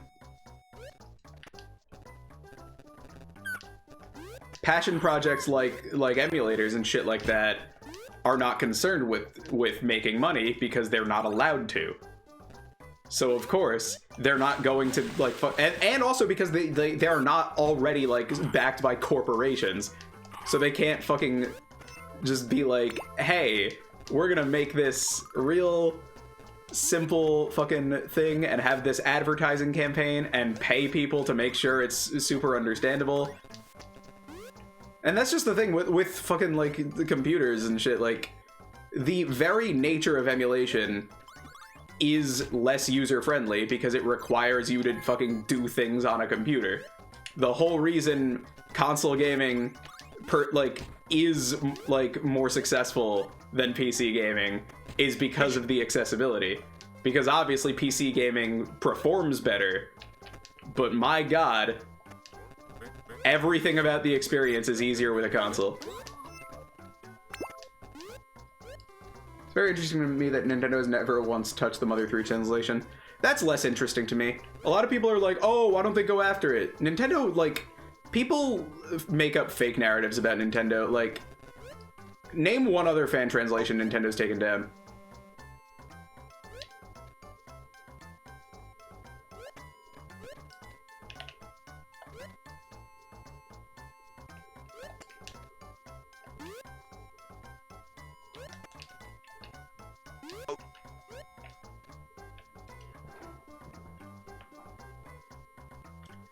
Well, that's, like, completely different.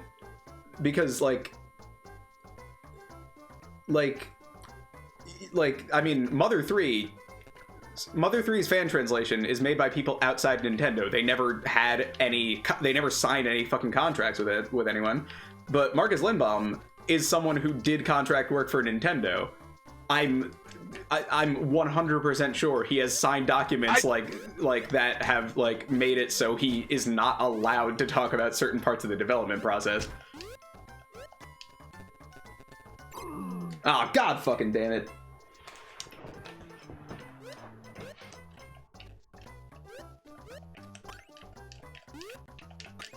But yeah, people like act like Nintendo fucking takes down everything, but if you notice the pattern, if you actually look for shit, aside from Pokemon, which is not, like, Pokemon is not, like, specifically a Nintendo thing, it is owned by multiple companies, but if you look at the things Nintendo does take down, they are almost always things that specifically compete with products Nintendo is selling.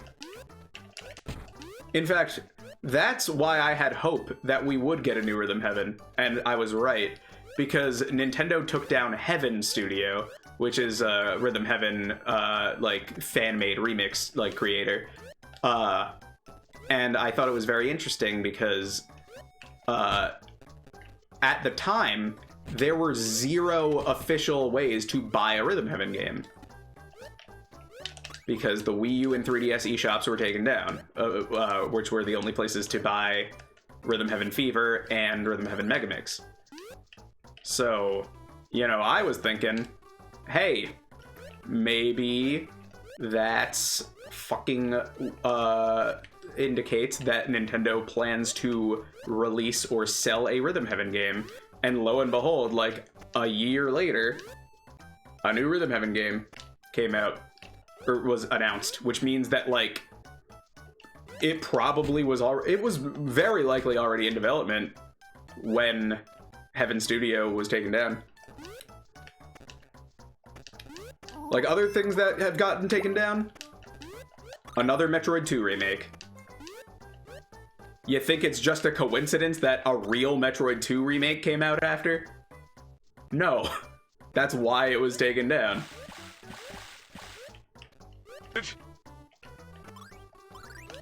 Still updating it, though. They're leaving the build private. Heaven Studio? I mean, yeah.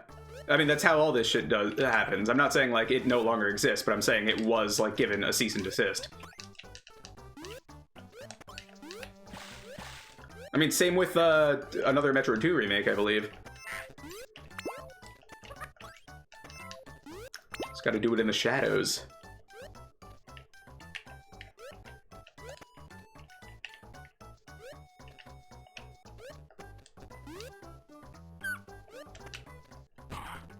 People just, like, really like to spread false narratives about shit. Like with that Pokemon patent. Like, I remember we had, like, a whole discussion about that in my server, because everyone fucking, like, doesn't know how shit works and, like, gets, like, really, like, insane about buzzwords and stuff. And they see Nintendo patenting, like, the very specific systems in Pokemon Legends, and then they're like, oh, Nintendo's patenting creature collecting. And then I looked at the fucking patent, which no one else did, because everyone's like, oh no, that's so scary, that means like they won't be able to make Digimon games anymore. And it's just like, no, okay, so like, no, it just means like, if the patent's accepted, which from what I remember it wasn't, it means like you can't have a game where like in a third person's perspective, you pick this specific kind of thing from the menu, and then your character throws out a ball, and then after this amount of time, a character comes out of that ball. It's just like, cool. It's a very specific patent that if you like don't want to get fucking sued, you can easily work around and still make your game work. It's like very much a non-issue.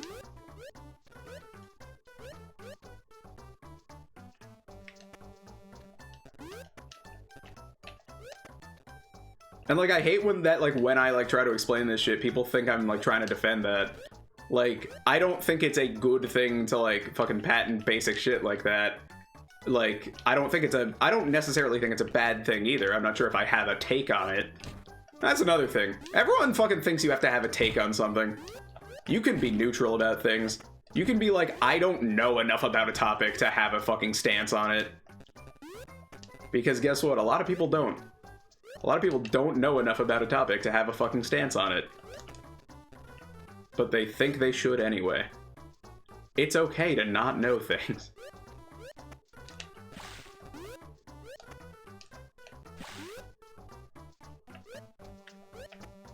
What do they know? Do they know things? Let's find out. When you have Exactly, it's just like, oh, the fucking they won't let you hit, bro. It's just like, bro, I don't give a shit. Like, I don't, like, I will, like, straight up say, I don't like Nintendo as a company. I like the studios that they have. I like the people behind them. But I'm not a fan of any company. I'm a fan of the people. And, like, I don't, quote, defend Nintendo, like, I really don't at all. What I do is try to mitigate and lessen the spread of misinformation. Because it's very annoying when people make shit up. Because, like, dude, you can very, like, there are a million valid reasons to shit on Nintendo. Making a patent for, like, Pokeballs is not one of them. That's why I got so fucking annoyed when, like, everyone was, like, spreading misinfo about, like, Switch 2 prices. Like, everyone was saying, like, oh, all the games aren't on the cartridge, and also Switch 2 games are gonna be $90 physically, $80 digitally, and it's like, none of that is true. One game is $80 across the board, most games are $70. And that's fucking awful. The fact that there's an $80 video game that they're actually fucking trying to charge for, and it's just a regular standard edition, we should be mad about that. That's a very normal thing to be mad about.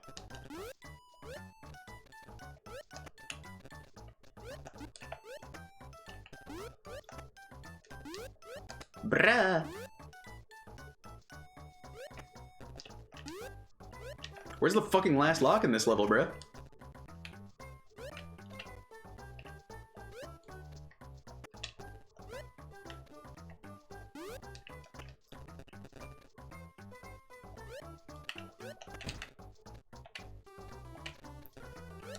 Anyway, yeah, I also don't think, like, thinking about it more, like, I don't think, like, I feel like it's kind of a false narrative that, like, oh, Nintendo's cool for, like, not taking down the Mother 3 patch. Like, sure, they don't take down videos of it and stuff, but, like, they don't often do that for, like, ROM hacks either. They have in the past. But, like, is it even, like, can fucking anyone, like, just, oh, I missed this lock, okay. Like, do they, like, can they even take down fan translation patches? Can they? Like, that was like my point before, is just like, have you ever heard of a fan translation getting taken down? Like, I'm not saying that, like, as like a, oh, gotcha, I'm, like, genuinely asking. Has a fan translation patch for a video game ever, like, gotten a cease and desist? And if so, did an actual translation come out later?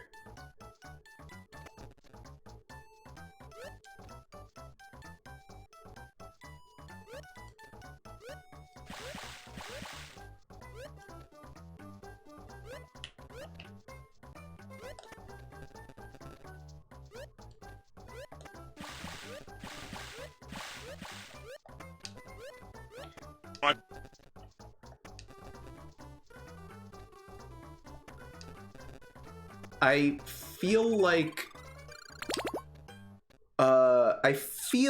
I heard about something like that when looking into a Dragon Quest 11 3DS fan translation.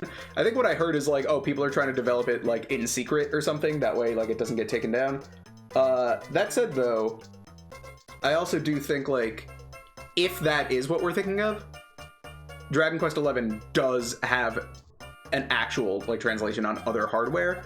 So, I'm not saying it's good that they did this, but, like, it would make sense if they would take down a fan translation patch for, like, an older version of this game, because that actually can directly harm sales of the game, which is why they would take it down in the first place. Like, there was that, like, HD, like, Link's Awakening remake. Okay, exactly, yep. Yeah, exactly what I was saying. Like, if Nintendo ever takes down the fan translation of Mother 3, I'm gonna be fucking celebrating. Because that fan translation is never going away. Like, everyone has it downloaded already. And that means we're getting Mother 3 in English. Like, officially. But yeah, like, perfect, like, example. That's, like, the only reason they would ever, like, take down a fan translation patch. But yeah, there was that Link's Awakening remake on PC. Or, like, port that, like, is, like, the Game Boy game, but, like, it lets you zoom out and, like, map extra buttons and stuff. And that immediately got taken down because guess what? Nintendo is selling a remake of Link's Awakening on Switch.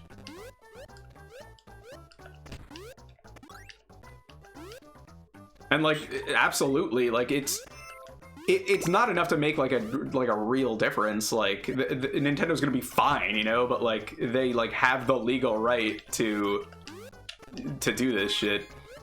And, like, I can 100% guarantee you, like, people exist who like, would not buy the official Metroid 2 remake because they're like, oh, I could just play the new Metroid, the fan-made Metroid 2 remake. So, like, yes, making it harder to access that thing that, like, doesn't have actually, like, any legal right to use the character. It, like, yeah, taking that down is beneficial for your business.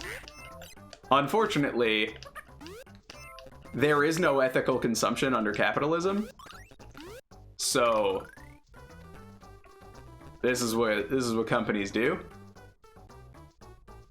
Of course, you know, Nintendo would be completely fine and they would survive and shit like that if they didn't do that kind of shit. But hey, they're a lot better off when they do it.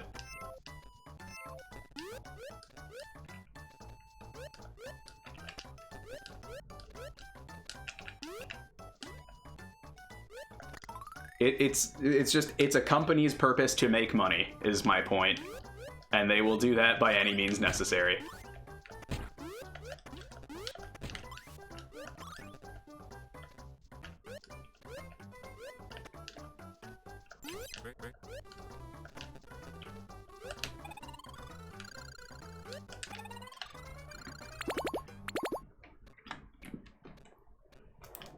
I did it. 6.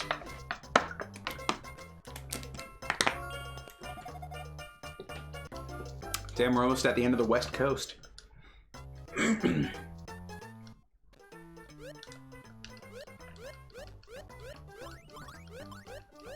you think in real life David Beckham can breathe underwater? Asking for a friend.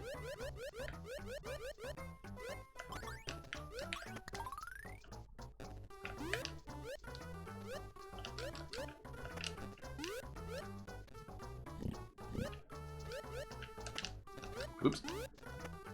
Friend. He learned it from his friend Mario. Ah, it must have been 2D Mario.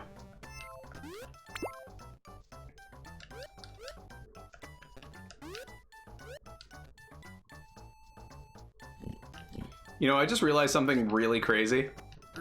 I was, like, joking just now about, like, oh, you know, 3D Mario, you know, in 2D Mario, he can breathe underwater, in 3D, he can't. And then I realized, like, oh, haha, you know, there's Super Paper Mario is a game about, like, Mario switching from 2D and 3D. And I'm thinking, Well, that's interesting, because in Paper Mario 1 and 2, Mario can't go in the water. And those games are in 3D. Super Paper Mario is primarily in 2D, and he and his friends can all safely travel in the water. That said, the plan kind of falls apart when you remember that Mario can't breathe in space in that game. Even though he can breathe in space in Mario Galaxy. So maybe 2D Mario can breathe in space. You know what? Yeah, 2D Mario can breathe in water, but not in space. 3D Mario can breathe in space, but not in water. And this is supported by Super Mario Land 2 6 Golden Coins, because in the space zone in that game, Mario wears a spacesuit. This is something Super Mario Broth would tweet about and say it's a serendipitous coincidence. You know I'm right. Bro would be like, this is a fucking serendipitous coincidence.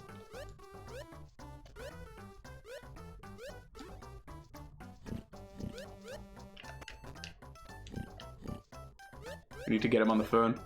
I've talked to him before. He's a good guy.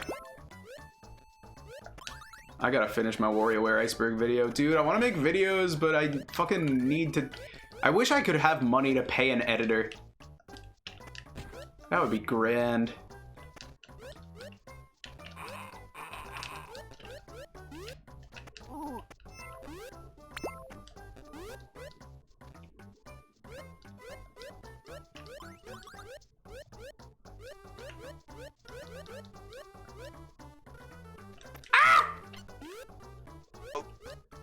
I gave a bit about stray children, and let me read a quote on it. But that would be hard. I don't have an idea for a video about stray children. I mean, I have a lot of thoughts on stray children. It would be nice to get them out all in a video. But they're all stray thoughts. I always have this like mindset where I'm like, oh, a video has to be long, but like I could just make a 5-minute video on like one theme I really like in stray children. Like I could make a 5-minute video that's just like stray children and exploitation. That's a big theme in the game that I think is interesting. A lot of exploitation is in that game.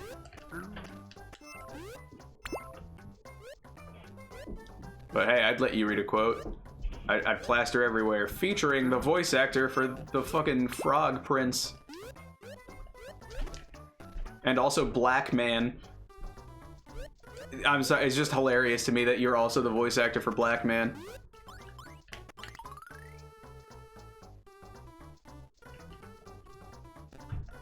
What? They changed Black Man? What the hell? Why? I see no reason why that would have needed to change. That very unfortunate name.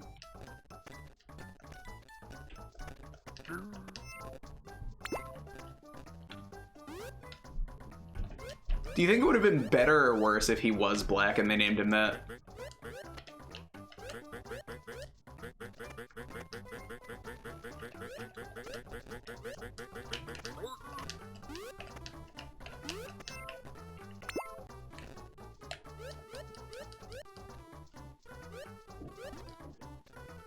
What's his name in the Japanese version?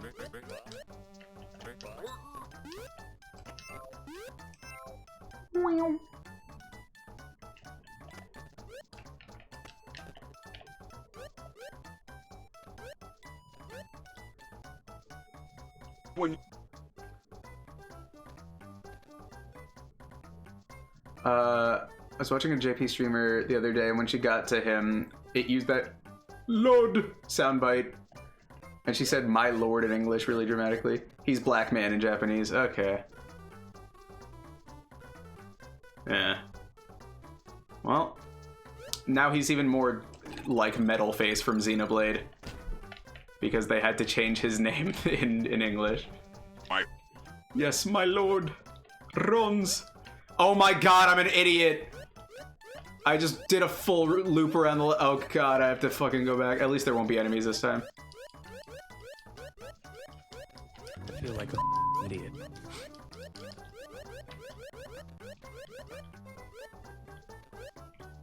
You know, it's funny. I have a friend who like just got to the like final dungeon in Stray Children, so I'm gonna have to let him know. If you did this like a little earlier, you could have gotten Black Man instead of Blood Man. I have two friends who have not played much at all, but have the game. I gotta let them know that they changed Black Man to Blood Man.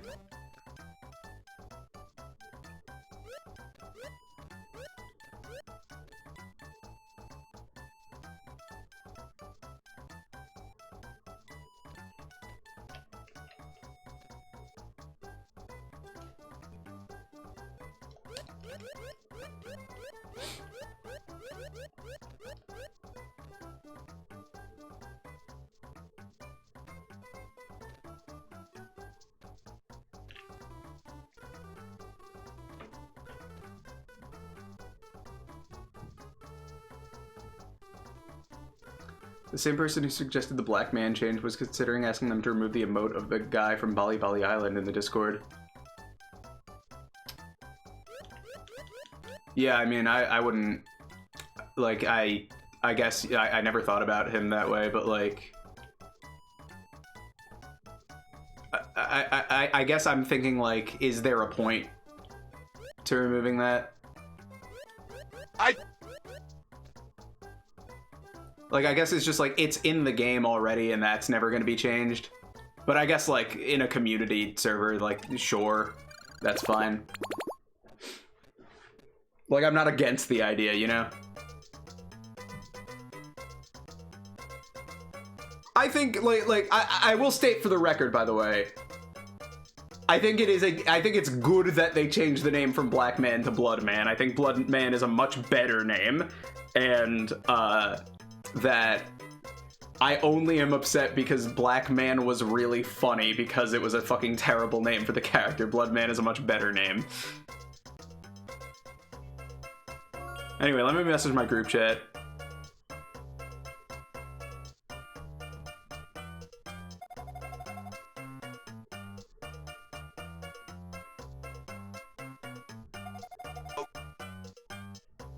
Yeah.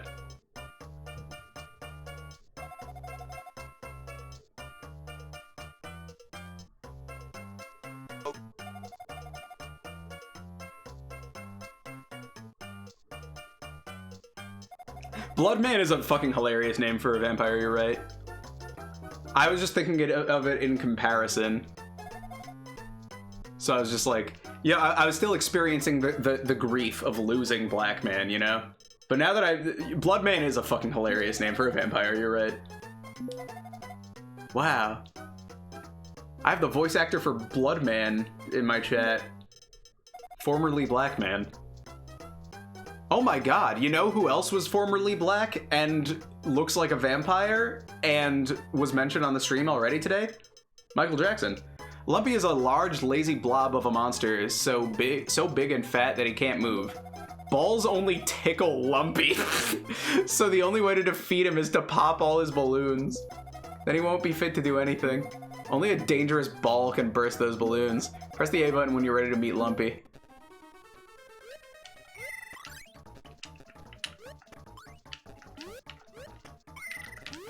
Ow.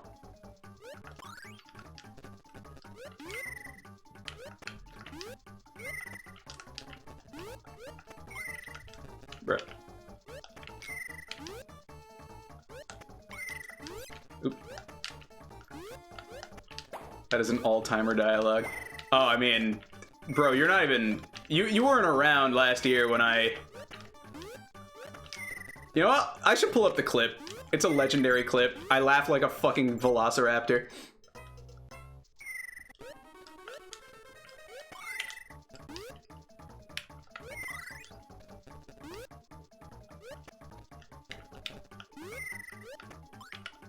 It's cool that it auto changes the camera back to Beckham when you get hit.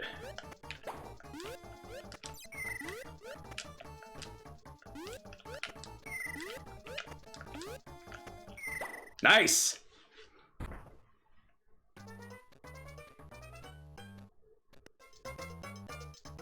How did you do that? I was invincible.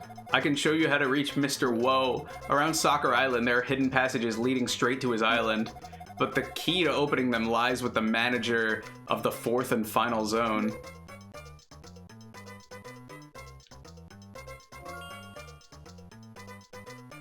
We'll probably beat this game tonight, right? You are playing a blinder, my son. You now have the power to trap a ball from above. Press and hold the B button to trap a ball from above. This only works if you don't already have a ball in your possession. Oh yeah, I completely agree. Like, it's definitely like a cultural thing.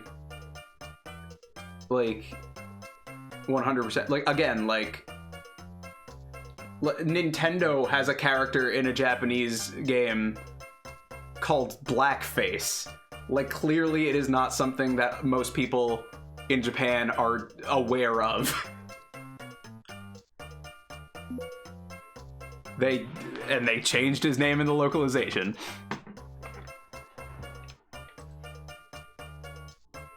Anyway, let me pull up this clip. Yeah, I mean, like, with games like the ones Kimura has made, like, you can't make, I feel like you can't make, like, games with that kind of story and message and be a bigoted person. Hell, it was really cool that, like, I didn't even realize till I 100%ed it. Like, there are, like, just straight up gay characters in Stray Children. Where's this clip I'm looking for?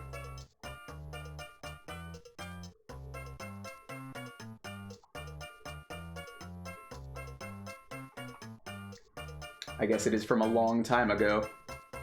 A year ago. Yeah, it was a year ago today I got this clip. Zeb becomes a pterosaur. Patera.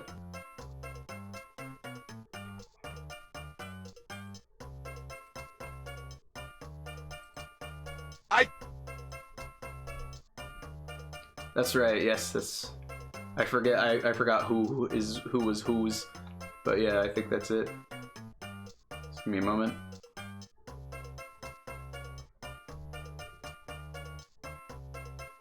Alright, let's check out this clip.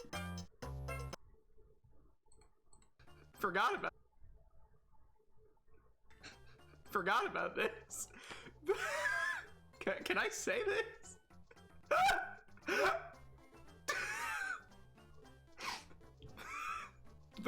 The Nippa is crazy for balls and nothing else. It's usually annoying rather than nasty, but it can be, but excited, it can be dangerous.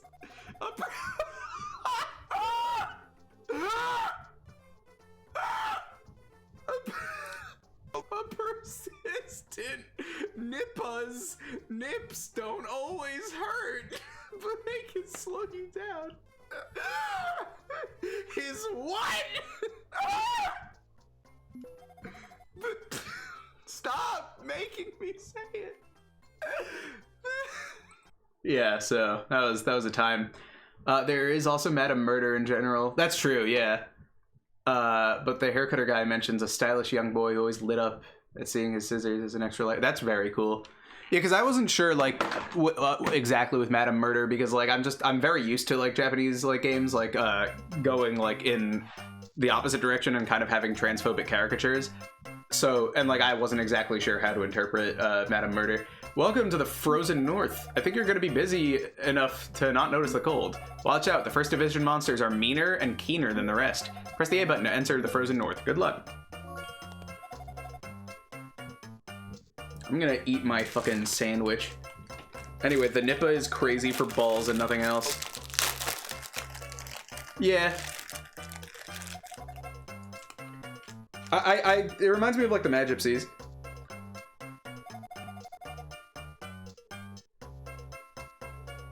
I wish that their name didn't have a slur in it, but, like, is it still okay to call them that? Like, I guess? Yeah, I'm glad, like, the only people who, like, ever had thought the Mad Gypsies were offensive were, I feel, not like actually like queer people. Of course, I'm not a queer person either, so I'm not an authority on that.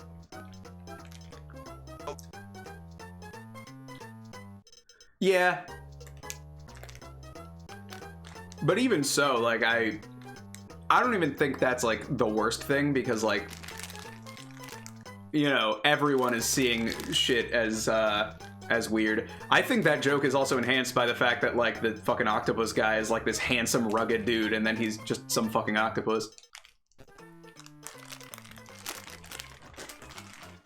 And I like the idea, like, of Mad Gypsies, because, like, in, like, interviews and stuff, like, you can tell, like, all the shit, like, that's been said about them, like, isn't, like, from, like, a place of malice or anything. It's just, like, I wanted them to be, like, I wanted them to be the extremes of both sexes.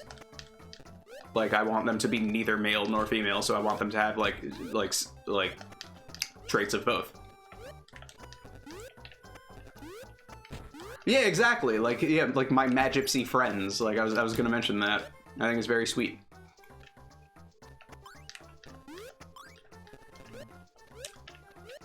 And like little shit like that, like Tony being gay and like Duster being disabled is just like because Itoy had friends like that in real life. So if our world has that, then Mother's world should too.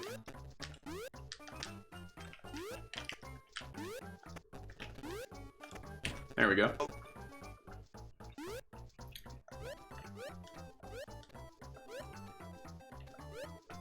When you say having a gay kid, do you mean like having a gay kid in the game, or like him being a parent to a gay kid?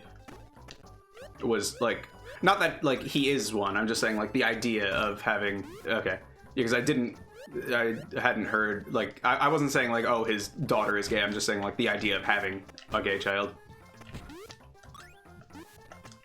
But it's true. Like I mean like especially around that time like most media. Like, I'm very glad, like with the kind of LGBT representation there is in media nowadays, but, yeah, like, I feel like there were, you know, like, any, like, gay representation was obviously, like, it wasn't in kids' media, but it also, like, usually wasn't, like, child characters. Because, I mean, a lot of the time, like, yeah, homosexuality was, like, seen as something, like, perverse, you know? It's something a kid wouldn't be. I mean, that's, like, a big struggle. I mean, that's, like, why, like, a lot of people are, like, oh, like, forcing this agenda onto kids. And it's like, no, kids, like, already are gay. And the only thing that knowing about gay people does is just help them fucking realize that they're not broken or something. You big doofus. I think every homophobe should die.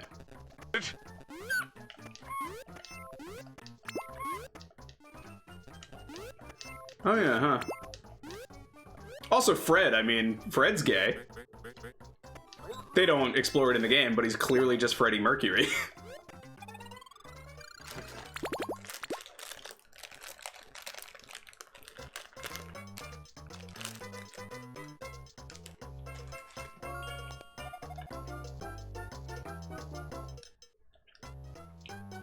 Yeah, and, like, Bilby's relationship with Noji is, like, one of my favorite little, like, parts of Moon. I really like that whole subplot a lot.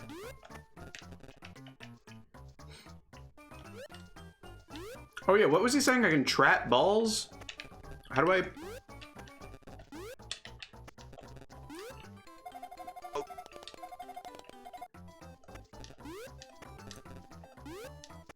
Yeah, that's true, that's true.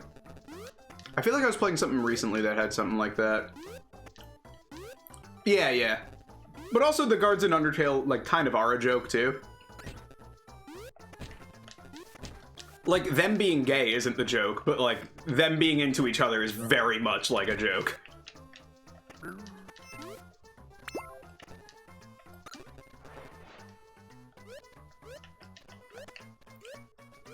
That did remind me, though, Knuckle Sandwich, actually, has, like, a lot of, like, really cool representation like that. In fact,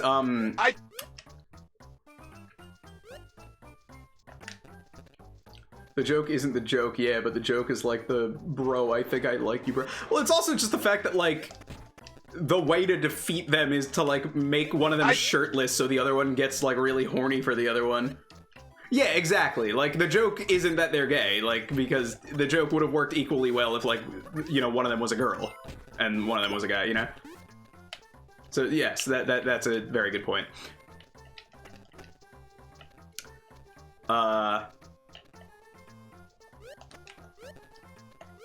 In fact, I kind of think the joke, like, works better, like, with them being gay, just because, like, not because it is funny to be gay, but because, like, it being about, like, them being shirtless, like, I think it's better for, like, it feels less, like, it feels more equal, like, if the characters are the same sex, to, like, have them, like, react that way to, like, another's body, you know? If that makes sense. Like, it would feel a little, like, more, like, creepy or objectifying if it was, like, a woman reacting to a man that way, I feel. And obviously, if it was a man reacting to a woman that way, that would be really gross. But yeah, like, one of the main characters in Knuckle Sandwich is gay, and, like, it doesn't even come up unless you, like, call them in, like, one specific spot, and they just, like, mention one of their old boyfriends. And I was like, that's really cool. It's another thing I really like about Knuckle Sandwich is, like, the way, like, there's, like, several, like, non-binary characters, and the only reason, like, you know is just because, like, of the game's narration. Like, you'll, like, check on them, and the narration will call them they instead of he or him. Or he or her. Or she or whatever. You know what pronouns are. I don't have to be correct.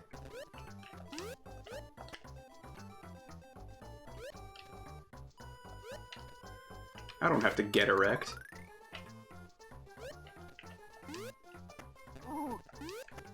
God, I just fucking remember that Let's Player who was playing Undertale and was, like, saw Alphys tweeting, like, oh, dinner with a girlfriend? Wait, I thought Alphys was a girl! Like, bro is so bewildered at the idea of a woman liking a woman. Boys, Lisa? Wait, girls, Lisa? Boys kiss girls!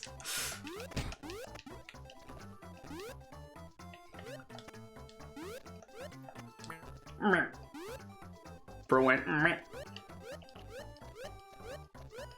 Oh, you have to use my momentum? Wow, it worked. Yeah, what was he saying about trapping balls? I don't... Oh, I hold B? What does holding B do?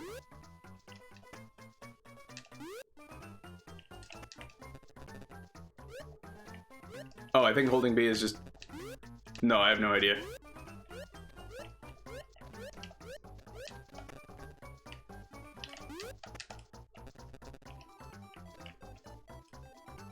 Mom, am I butcher or a femme? I'm not your mom. I'm in a position to scratch his bush if he'll scratch mine, capiche? Whoa, what? Why was I able to... Was that just because of the momentum I had? That doesn't make any fucking sense. Okay, I think I was walking on the ball. I think.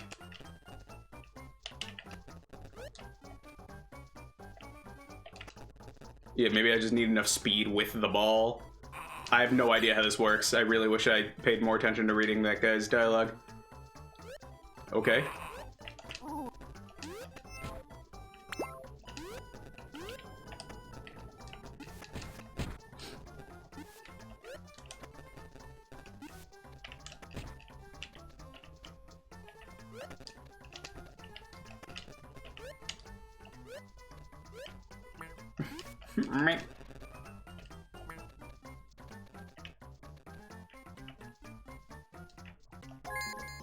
Barge! Gaston when I ask him what he's roughly the size of.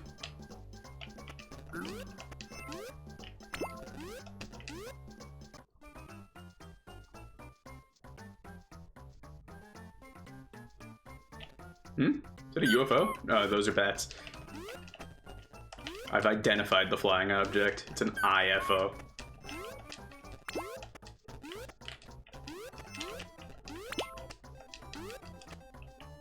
Epic. Maybe it's specifically because we're in snow that, like, rolling it up gives momentum because it's like rolling up a snowball or something. I have no idea.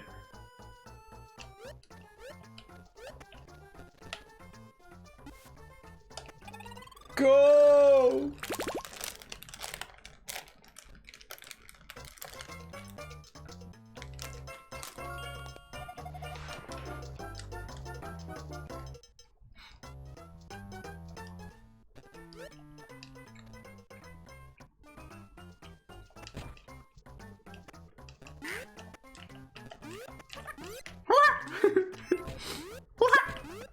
Bro, go. Hoo-ha!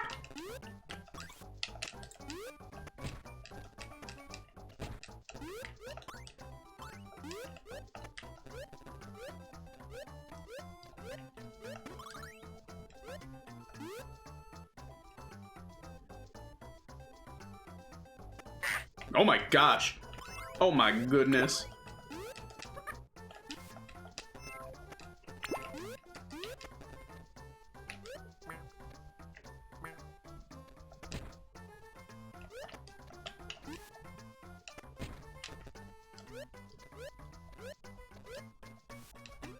Well, I guess if there's like any actual like relevant new thing I can do, the coach will tell me once, like with a question mark block, once I actually need it. He's been pretty good about that. Golden boots! Yes! No!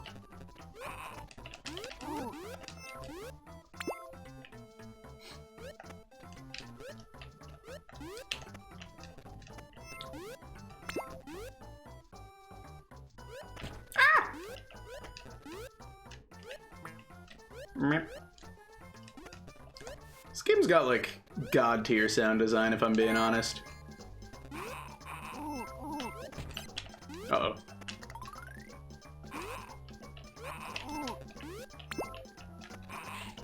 Ah! What the heck? What the Sigma? Hell yeah. The music is... I was just talking about the sound effects, but the music is also very good.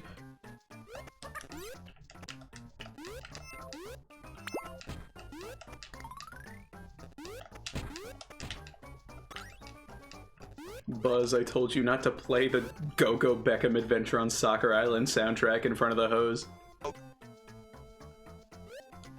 Yeah, it's got that energy. Reminds me of Happy Land Adventures. I played that one a lot as a kiddo. I'd like to get it like working well on my PC.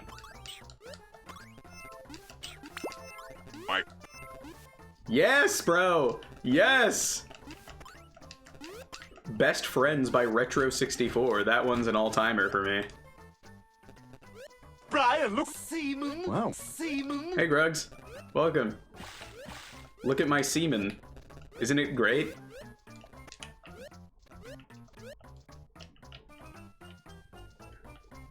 What do you think of my semen? Ah, the ball! Cabron, I need to see your balls.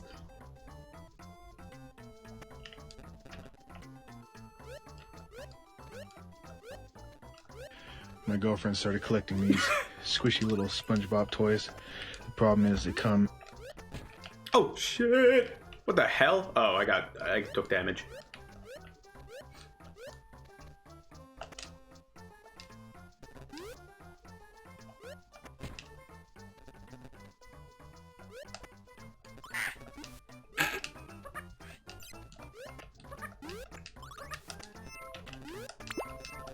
Meow.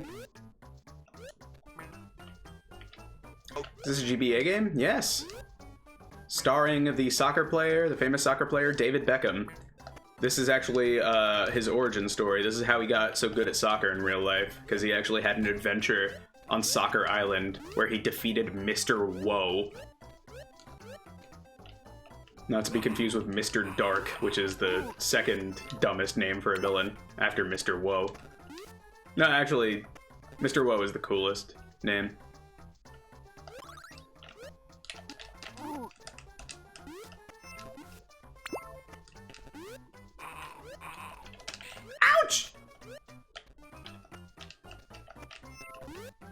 Mr. Whoa, Yankee with no brim. Yeah, I believe it's exclusive to Europe. Should I get a birthday cake with chocolate in it, or should I get a chocolate No, you're cookie cake 100% for my right. birthday? GBA is Because such I like a good both, console. but I can't decide.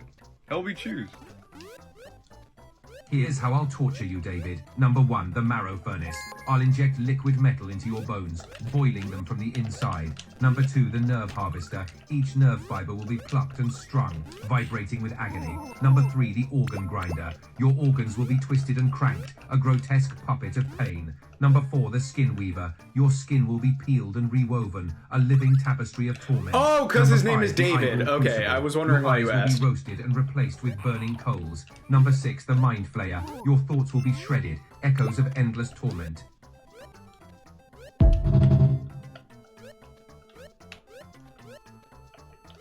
My Oh no.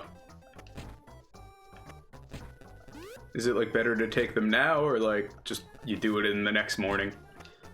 Woke up this morning, forgot my fucking meds. my Special ed class in high school because of autism, but we never actually did anything.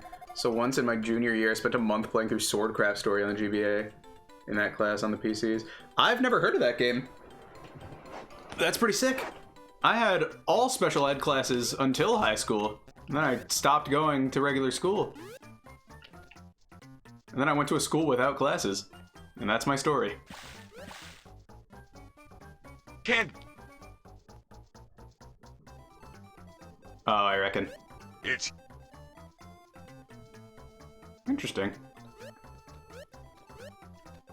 How to write that name down.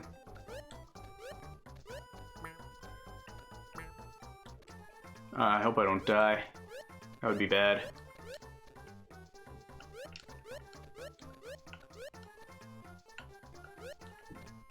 Where's the exit to this level?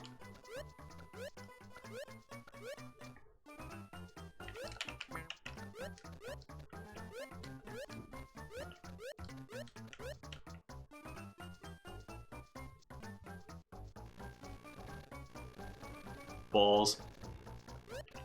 Those are balls.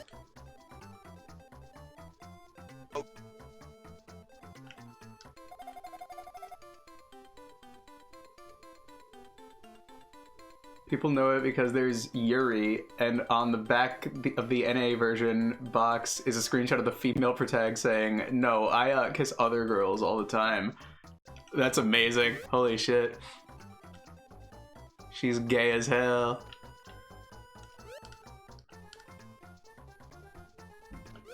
Okay, I just did a whole loop, so maybe it's up here. Oh, yep, there it is. Okay.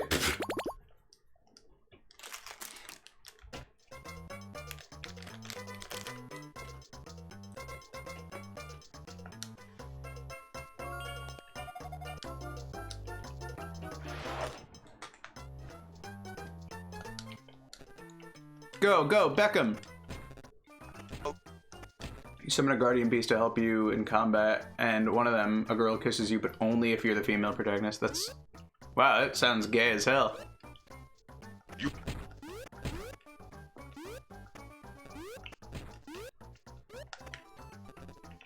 Gay people!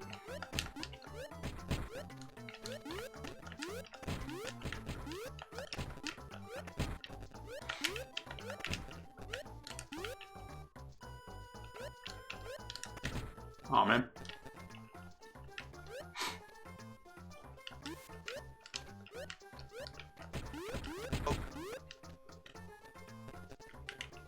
Yeah, I was gonna say, like, what's the age rating? Because, like, I feel like back then, like, that was not as, like, chill in media. Thinking about how Miitopia is rated 18 plus in Russia.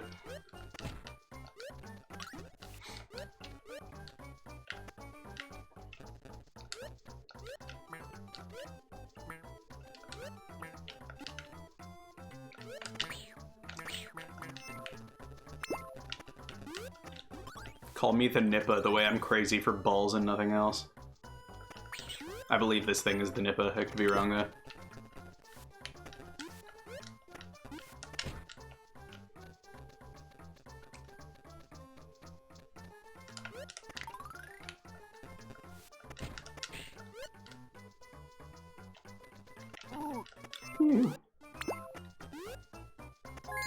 Invisibility. Ooh, sneak attack. Come on, come on. Don't be hasty. Yeah! Eat 10 oh, cool. Very cool. I hope some fucking 10-year-old girl got that game and it helped her realize.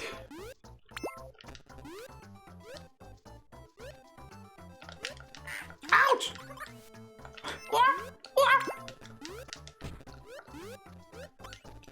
Yeah, with like GBA, like you could get away with like a lot just because of like simpler graphics. Like GTA on Game Boy Color is rated T, I think.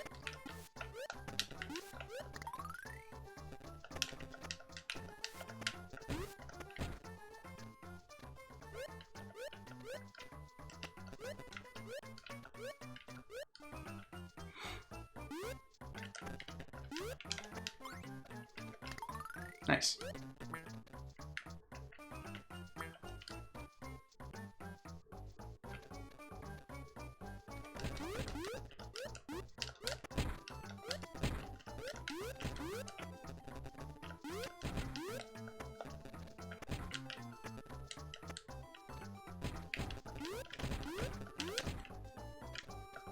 Nice. Very nice. Long. It's kind of jokey, but all the time the girl keeps calling you her husband, even if you're female. And when the protagonist says, "But I'm a girl," she says, "It doesn't matter if you're." Oh whoa, mama.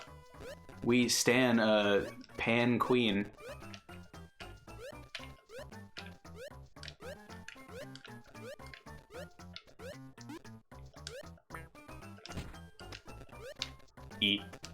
E for Beckham. Here's how I'll torture you, David Beckham. Number 1, the Soccer Island. Sorry. Number 1, the Nipper. He'll be crazy for balls. Nah, don't worry about it. I like conversing.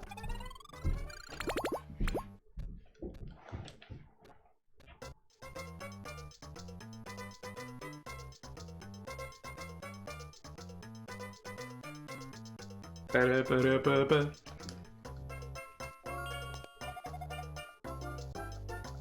Damn.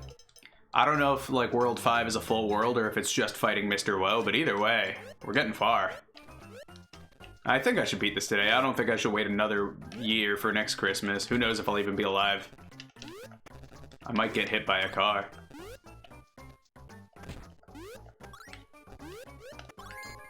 Or I might turn into a car, who knows. Stranger things have happened.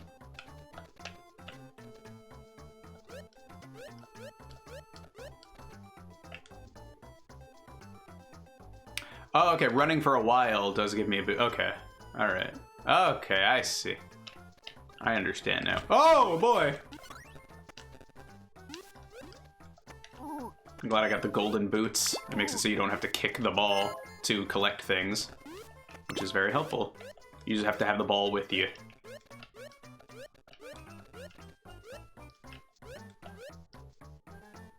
I'm Beckham.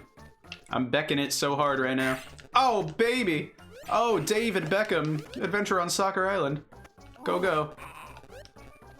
I don't know much about Go, Go Beckham, but I'm trying to see if we can Go, Go Beckham to the polls.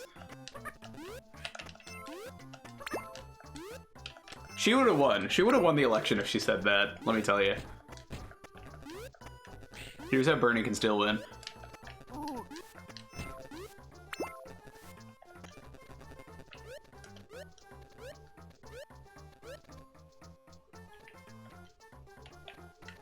Oh, there's a heart there. I want that.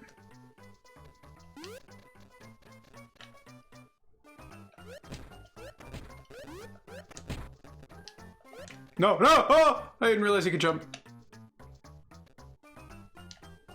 Alright. Thank you kindly.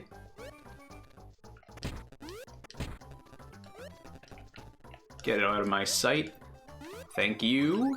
And it fills my hearts. That's good.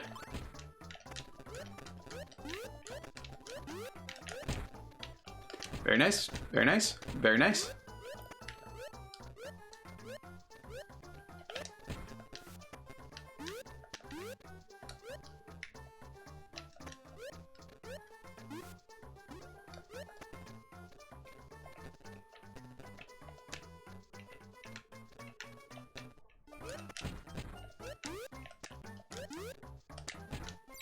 Ow!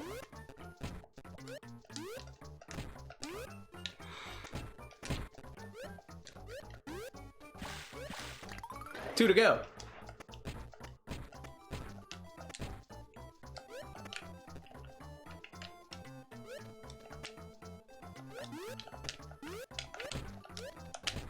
Ow.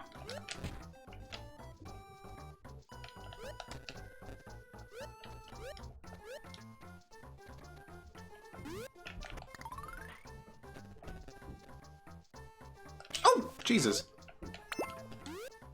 Oh yeah, it's his birthday. Happy birthday, Jesus. Hope you have a good one, mate.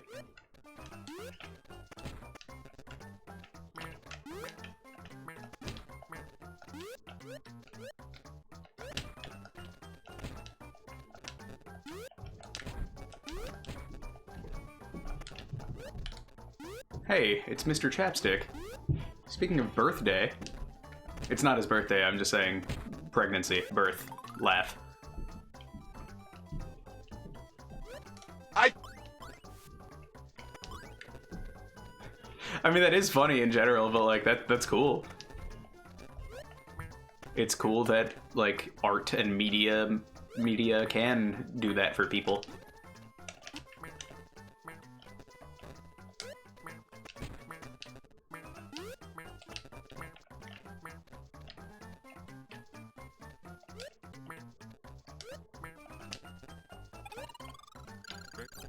Oh, fuck! Fuck! Okay, that was close. I did it. 6.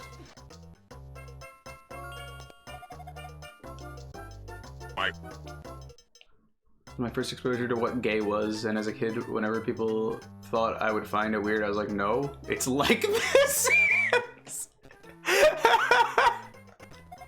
That's great. The grip spell means you can get that gorilla grip, you know what I'm saying? When you push the random oh, Warrior Maker? What? Hold on. What? Okay. The aura? Yo, that grippy spell. When she activated that grippy spell. That fucking bird that I hate! That fucking bird that I hate! That fucking grip that I love. What?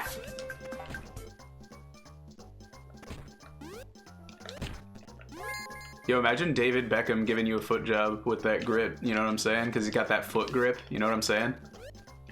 Do you know what I'm saying? That's a real person, I probably shouldn't say that.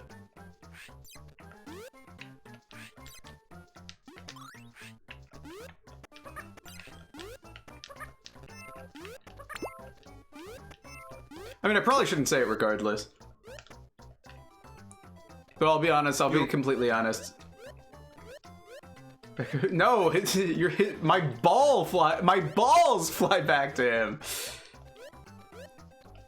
Come on. What the fuck?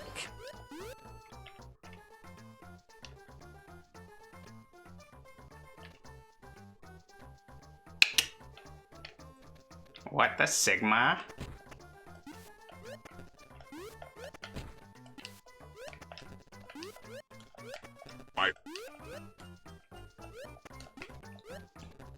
Pussy.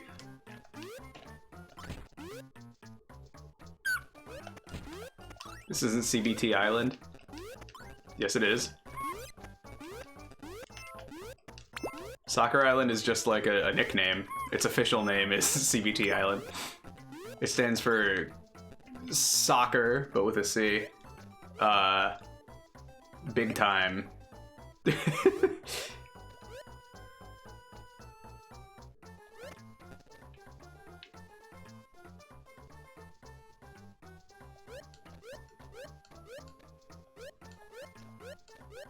It's where you play big time soccer. Soccer Island versus Soccer Island. Soccer Island. Go, go, Beckham. Adventure on Soccer Island.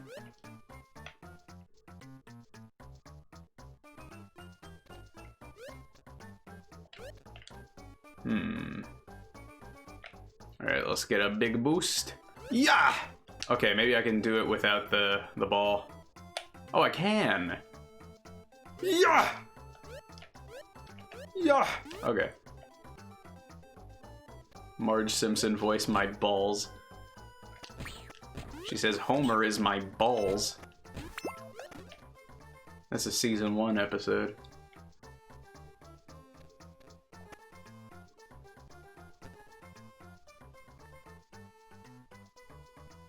Holy shit.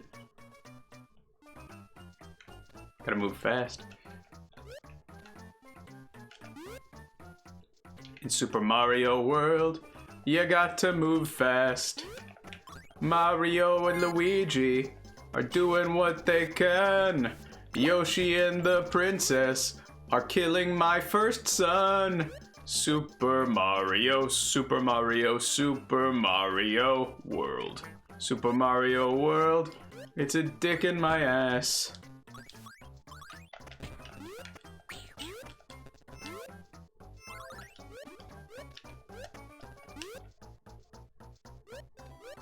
Those are the lyrics.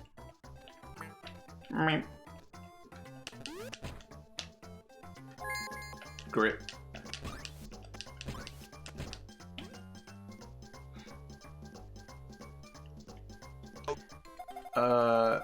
Guy who voices Homestar Runner said as a kid people would always ask here's Marge impression.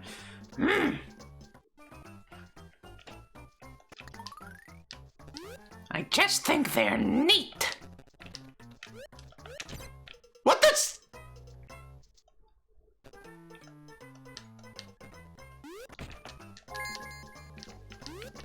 Marge is fucking cute. I wish she was my mom.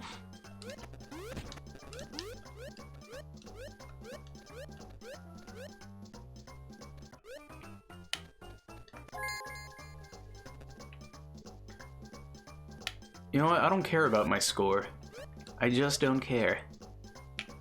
Oh wait, but I realized I need to explore to get locks. That's right. Bruh. What?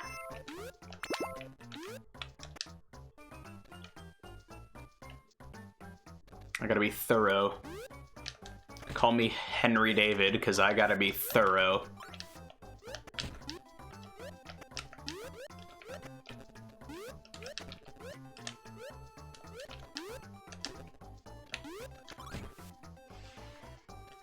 This is like a very like satisfying game to like play and explore in. Like, I would like to try to 100% it on my own time, sometime.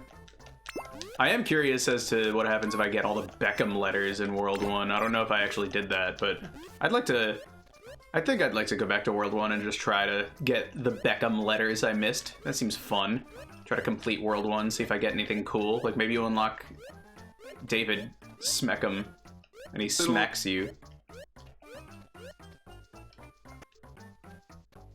Yeah, it's cool.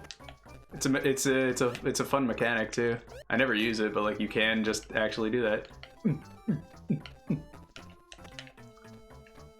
He is like super cute. Like, I mean, that's, you know what? I think I actually may have found this game from, I forgot what the YouTube channel is called, but there's this YouTube channel that like just like takes like a game system and like just shows like maybe like 10 seconds of each game in that system's library.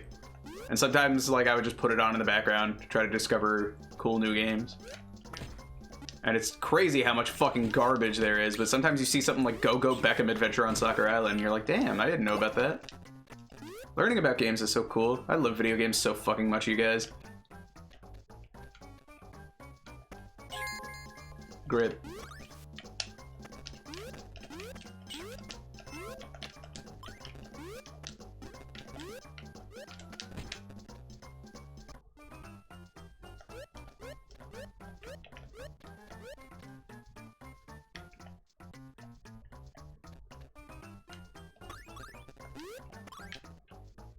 Whoa, whoa!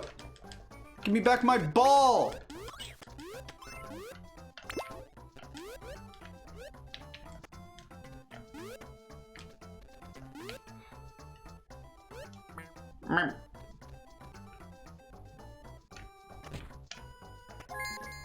Grip.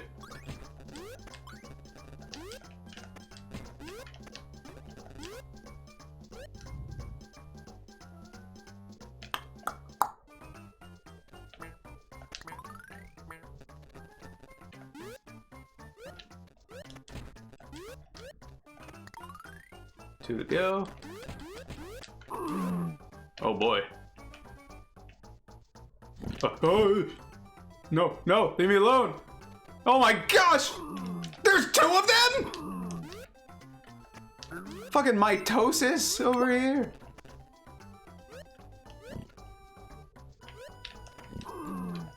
You know when Squidward said mitosis? That was funny. He's like, ha ha, mitosis. I hope I don't die again. I'm very far in this level. You know what? I'll make a save state.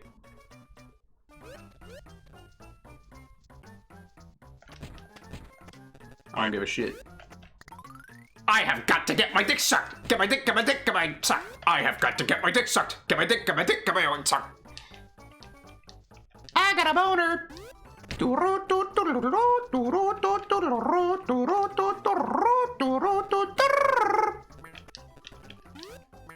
Now's your chance. Now's your chance. Now's your chance.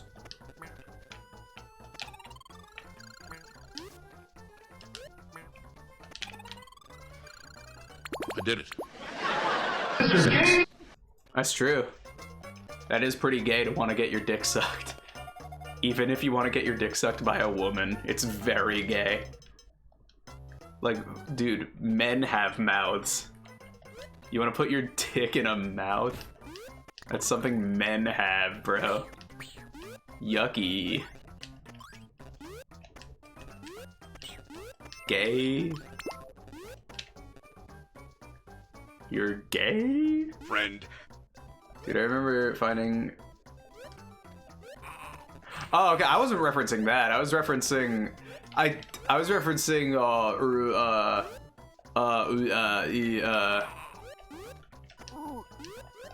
Oh, okay, I got you. Yeah. Cause like I never like watched that full thing. Well, yeah, that's what I've got a boner is from. That's right. Yeah, but I never watched. Yeah. I wasn't too into that one. It's like, SpongeBob, your mother's a nice lady, but your grandma's a whore, or something like that, right? That's right. You want a semen come out?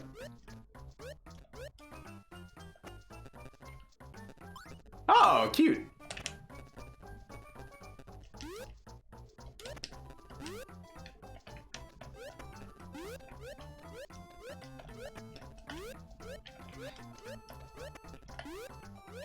The voice actress for SpongeBob's grandma is in one episode of King of the Hill. I didn't realize until I was rewatching King of the Hill and got to the episode. Oh yeah, it's a Christmas episode. It's the Christmas episode where this old lady keeps wanting to die in Hank's house and he won't let her. And the old lady is voiced by the woman who's the voice of SpongeBob's grandma. I think that's very funny. He's just like, wait a minute, you just want to die in there. Like, how the fuck did they come up with that episode? It's so weird. Why is my ball still dangerous? Is this just a constantly dangerous ball? Yeah, he was the pimp.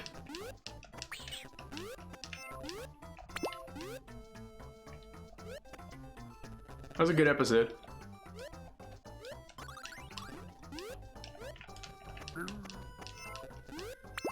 I've seen people say like, oh man, like how is King of the Hill like King of the Hill's like very like not sex positive, but like I don't know. I saw like one person say that once like as a reaction to that episode, but I was like bro, I don't know, that episode like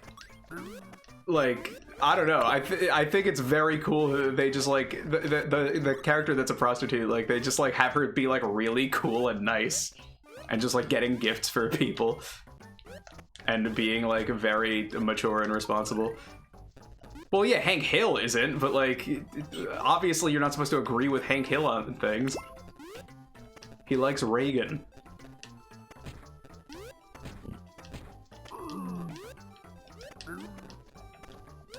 Hank Hill isn't fucking anything positive. Like, it's a marvel Hank has sex at all.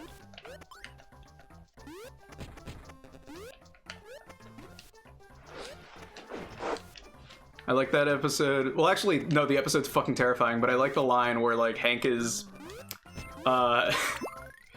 Hank tells Luann, it's Pygmalion, but Hank tells Luann, like, you know, men aren't always interested in what they say they're interested in. To put it bluntly, they're interested in something else. That's him putting it bluntly, and Luann's like, oh, you mean sex? And he's like, oh, no, no. Yes. No, she shouts vagina. She says penis at a normal volume. I rewatch King of the Hill a lot.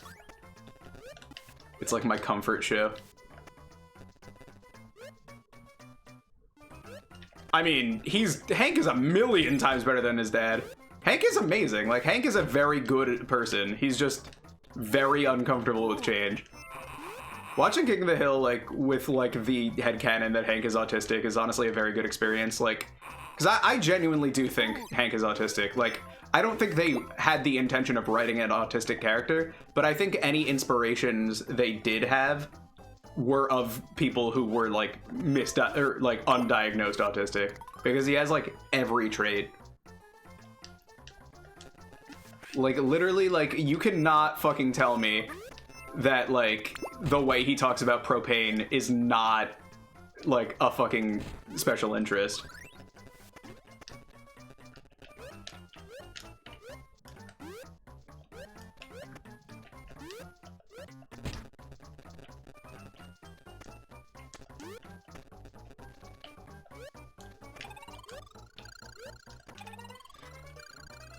I sell cocaine and cocaine accessories.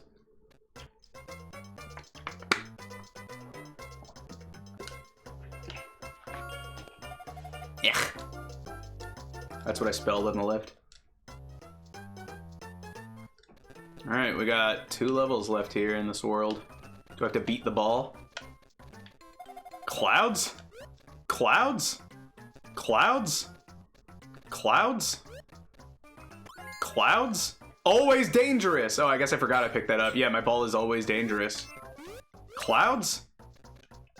Clouds? Clouds?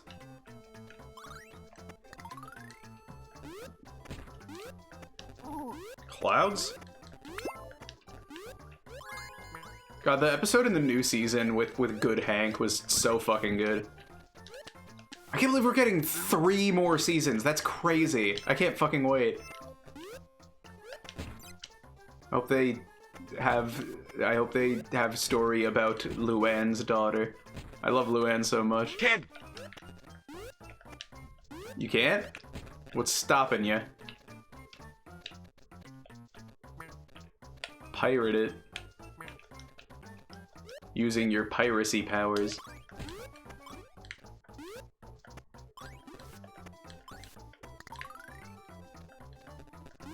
Don't have a computer. Alright, sign up for a free trial of Hulu and then cancel it before you have to pay. Is that a thing you can do? I'm assuming it's a thing you can do.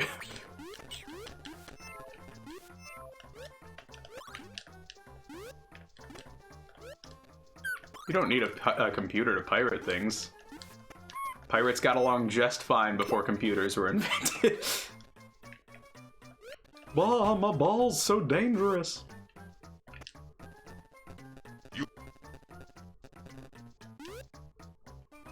Well, I can't encourage illegal activities in my Discord server, but Grugs and Scullivan can DM each other whatever they want. You know, if they want to talk about cute girls or something. Ow!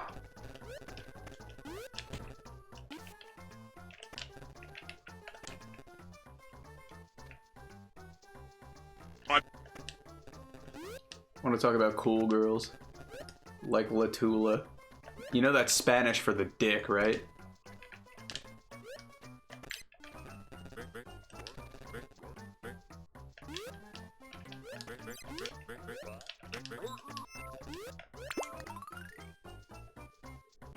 Spa Latula. Spa the dick. I remember telling Andrew that when I met Andrew Hussey. I was like, yeah, I found out Latula is Spanish for the dick. And he thought it was funny.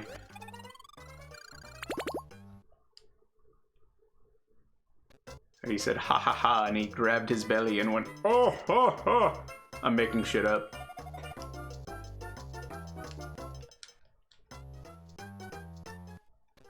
Go, go, Beckham. A ball.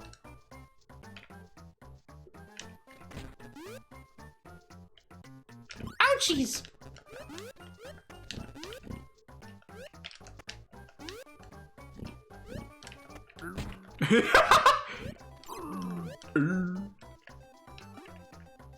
I don't know why that noise just fucking kills me, but it does. Every time without fail.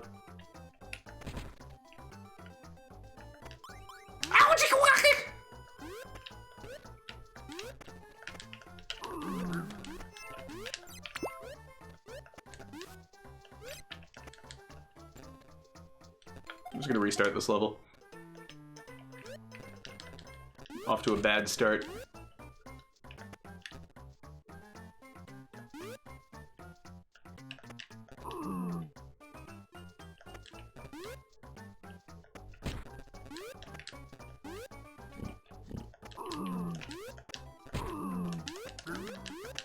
Nice. Whoa!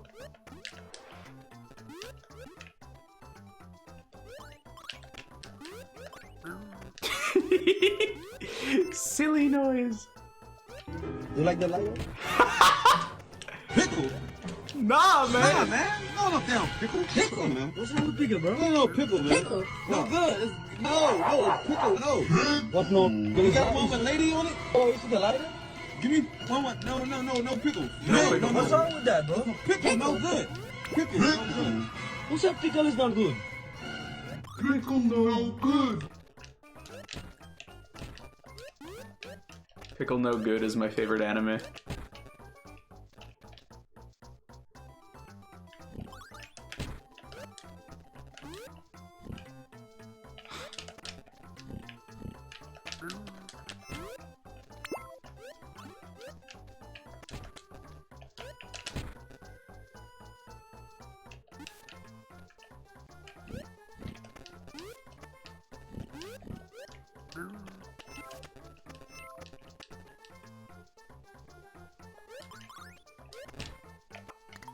Three to go.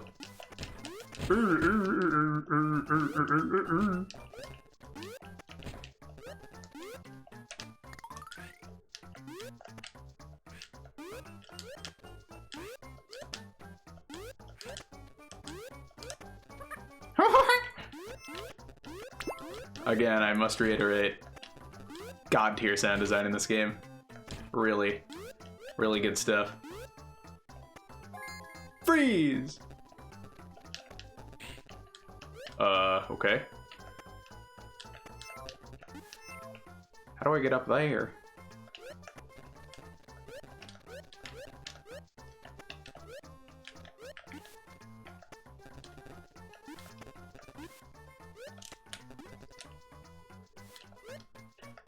How is my ball to remain dangerous up there? It's fine. It's fine. I don't need a dangerous ball. It's fine. It's fine.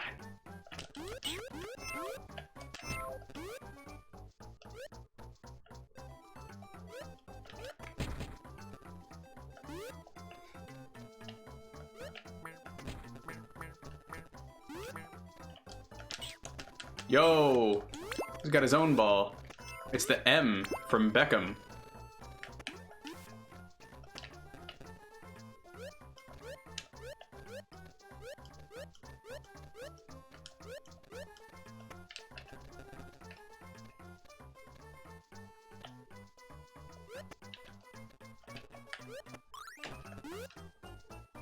Very nice, very nice, very nice, very nice.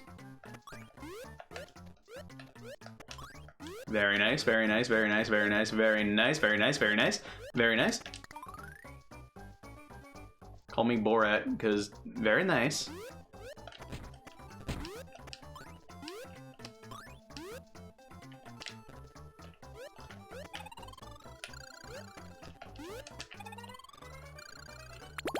did it. I did it. I did it. I did it. 6. Sex. Press the A button to meet the monster manager. All right, guys. 4th monster manager. Let's go. Ha ha ha, come and get me. It has been a long time since such sport has come my way. You are gonna get your little head kicked in. Gobby lives below the ground and doesn't get out much. Watch out, he spits. Hawk Tua. The only way to defeat Gobby is to get a dangerous ball inside him and upset his digestion. Keep kicking a dangerous ball into Gobby's mouth until he gives up. Press the A button when you're ready to meet Gobby. Dude, fucking Gobby. Yo, it's Gobby.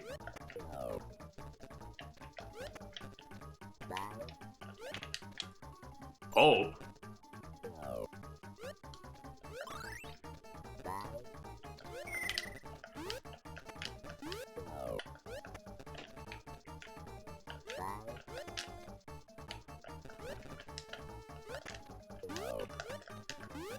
Why does David Beckham look like Play-Yan? This is what he looked like as a child. How you doing? How you doing, Sai?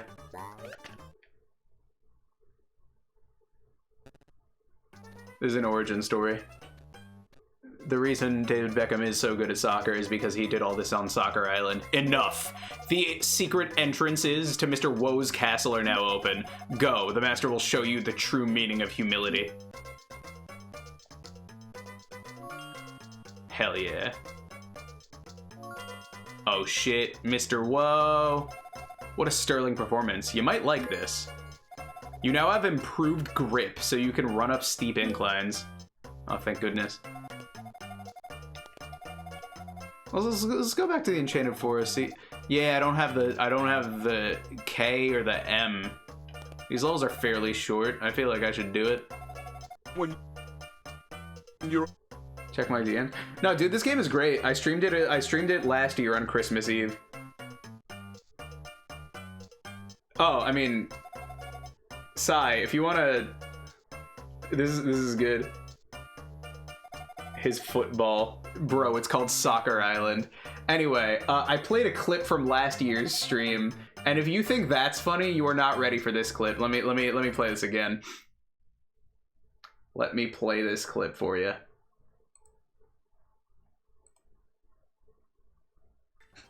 Forgot about this. Can I say this?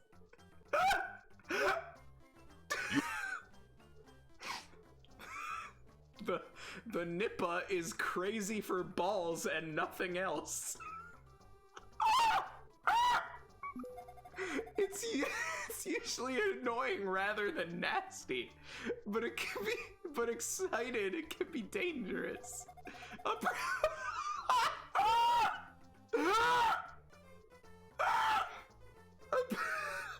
A persistent Nippa's nips don't always hurt, but they can slow you down. His what?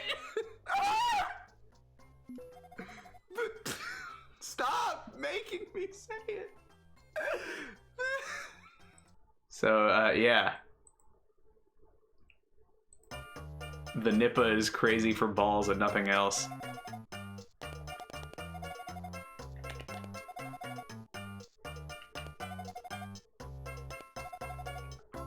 Let's try to get the letter K. Oh, okay, the letter E is in this level. But yeah, this game kicks ass. It's like really good. Oh, yeah, I don't know who that is. Who is Veritasium? You didn't complete the level, you fucking bastard.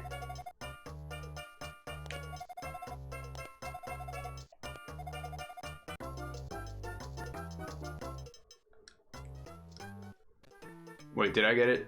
I didn't check. Oh. I'm sorry. I'm sorry. Science and math guy. That doesn't clear that up, but okay. So my answer is no. I haven't.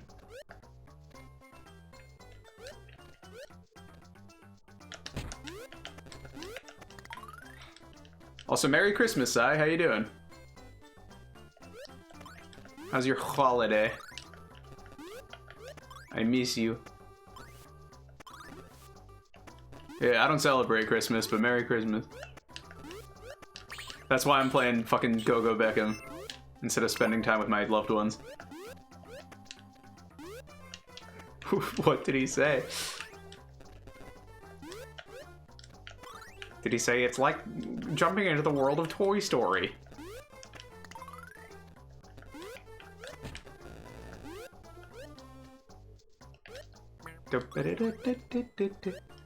Jingle halal.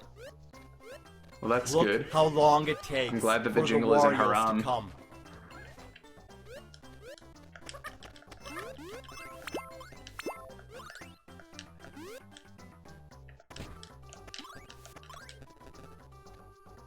Whoa!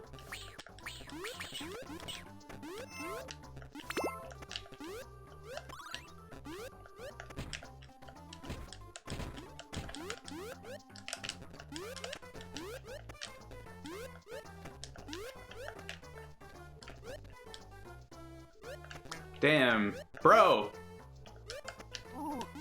There we go.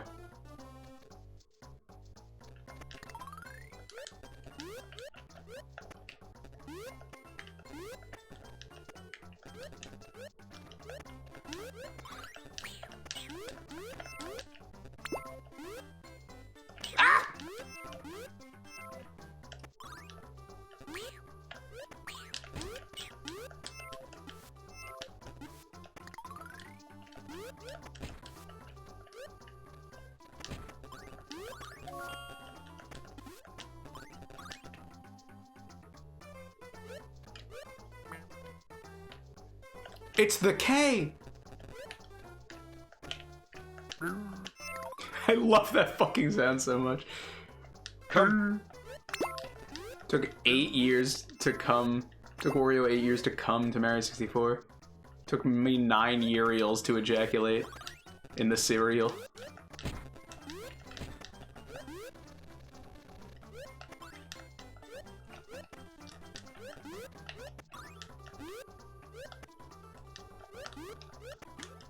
Oh hell yeah, K's a man you are. Let's take a look at this thing.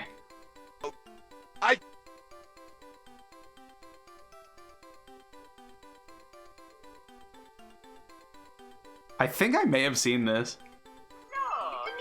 Mario! In Super Mario 64, there's a staircase that seems to go on forever. Players can't level up until they collect enough coins. Now, listen carefully to the... I have seen this clip. I forgot about it, but yeah, players can't level up until they collect enough coins. That's not true. And it has nothing to do with the stairs.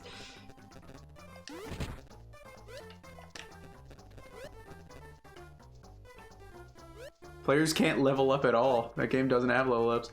Need to get into Lo-Fi Studio because for some reason I keep envisioning this version of the Game Dude theme that's in 3.4, and so it's like a water level music.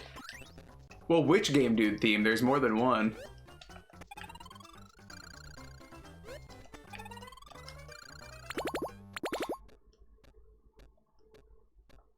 I reckon. Well, it's real though. It's real. He does collect fucking footballs with he collect coin with his football. He do. It's real. What? What? Oh my god. Yes. Yes, I am.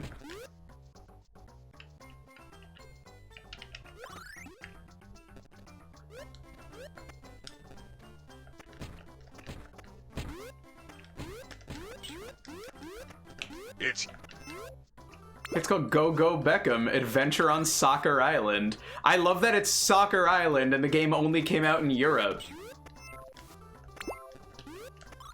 I love that. Like, Sai, again, I know I've said it, and I know you've, like, already accepted the idea, but I need to make a minigame in Mob OS. I need to be part of it. I need to contribute some way.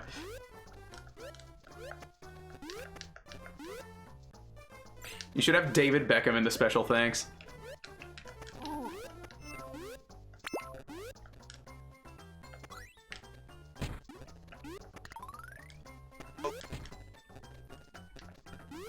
Yeah, but I believe it's exclusive to Europe.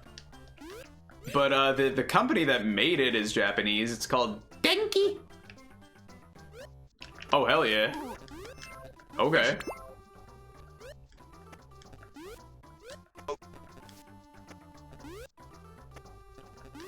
That makes me so fucking excited.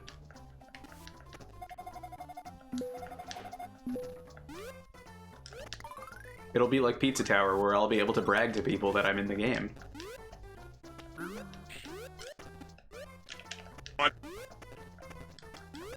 Hey, I mean, we'll talk about it, you know? If you ever need my creative stupidity, we'll figure it out. By the way, holiday time made me remember. I wanted to ask, how's Alice been? Because I've not heard from them in fucking months. I was wondering, like, are they around for the holidays? Are they alive?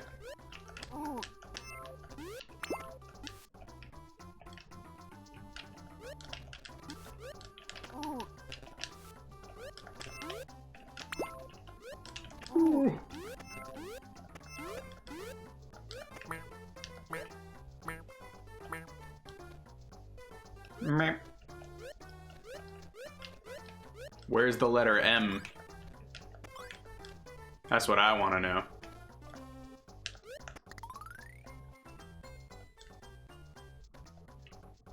I didn't even realize the music gets faster when the goal's open. Rubies. Legend says they may be alive on a deserted island somewhere, sealed by the 7 rubies of darkness. Oh, okay. Well, thanks for that. I'm glad I don't know if my friend is alive. Or sealed by the 7 rubies of darkness.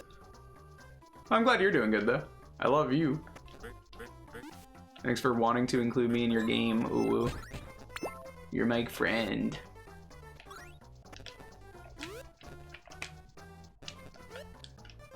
Wait a minute. An island? Soccer Island?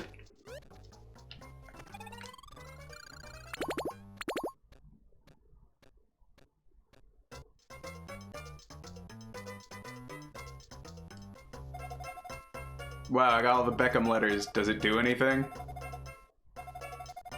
Let's go back to the club.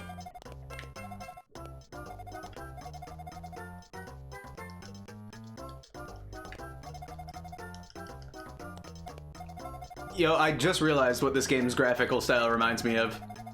Grapple Dog.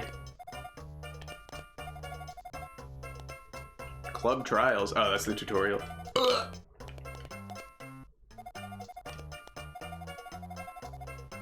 Let's go to Mr. Woe's castle. Oh dear, here we are at last. Mr. Woe's castle, not to be confused with Mr. Do's castle. As you will see, it's not the most pleasant place to live. Are you ready to face pure misery? Press the A button to enter. Well, I'm not in it yet. I haven't entered Mr. Woe's castle. See? This is the music for Mr. Woe's castle.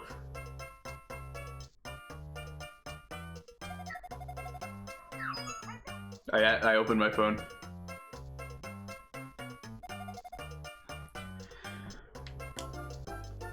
Mr. Woe! Why is Foreman Spike here? Oh, that's my coach.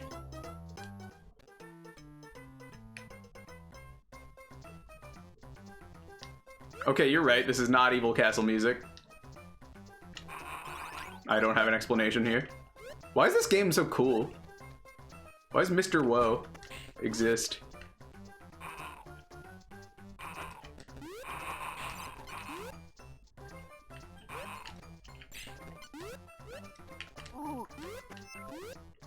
I love that the villain is just named fucking Mr. Woe.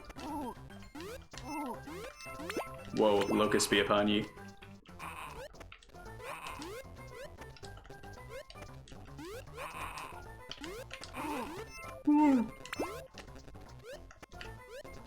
But yeah, we are in the final world, so for this Christmas, we'll all be able to experience the ending of Go Go Beckham Adventure on Soccer Island all together. Soccer ball. I mean beach ball. That is what I meant. Okay. Let me use the ball cam. Hey, look at that! Another ball! Ooh, that's a dangerous ball right there. Haha! Damn, so many different kinds of ball appearing in this area. No! Yeah. I want all 3 balls with me just so I have the options. You guys understand. You guys are all ball players. Who are playing with balls? Oh yeah, I forgot I can summon my ball. At least I can summon this ball. Maybe it's just summoning my most recently used ball. Yeah, so long as it's a dangerous ball and not just a letter ball. You understand. Who up adventuring on Soccer Island? David Beckham, and no one else. Damn, a 4th ball! Oh my god, Mr. Woe's got it all! Mr. Woe is just fucking swimming in riches. And bitches. Rich bitches, if you are so inclined.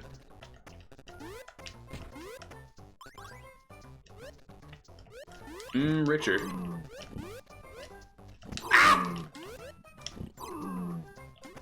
Fuck it, I'm out of here. Short level. Hey, it looks like if Play Yan was Caucasian. Play Yan actually comes up in the WarioWare Iceberg video I'm working on. Hopefully I'll get it done next year. But not for the reason you'd think. Believe it or not, the reason Play Yan comes up has nothing at all to do with Rhythm Heaven.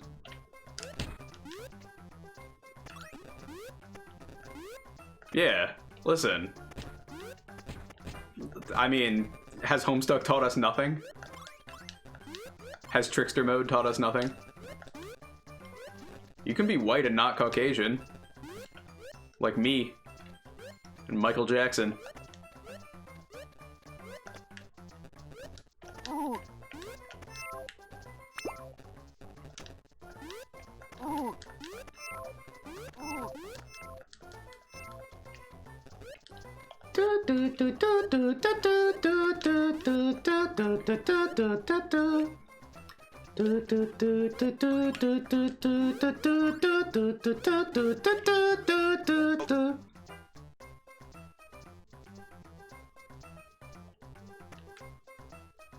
Itadaki Street.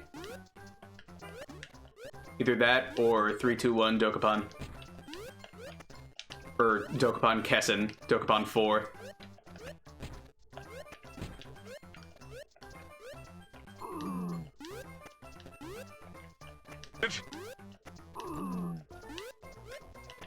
I actually downloaded a Famicom board game recently. Or maybe it was a Super Famicom one. Let me look at my recent fucking downloads from ROM sites and see if I can find it. Maybe it was Board Game Top Shop. Maybe it was Hawk 2 Great Edition.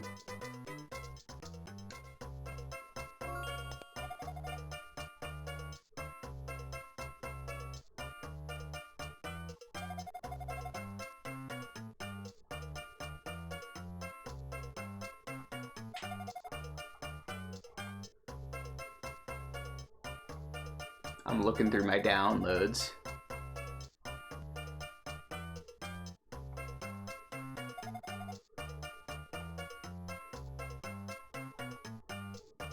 Alright. Inconclusive. It seems like we have one level left before we fight Mr. Woe, and presumably beat the game.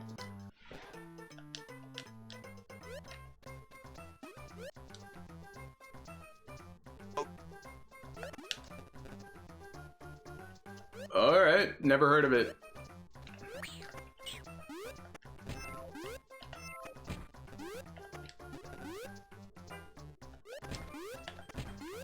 Yeah, because he's Beckham and he go-go to the polls. Also, more accurately, Stinko Man is in the Go-Go Beckham victory style. Let's be real here.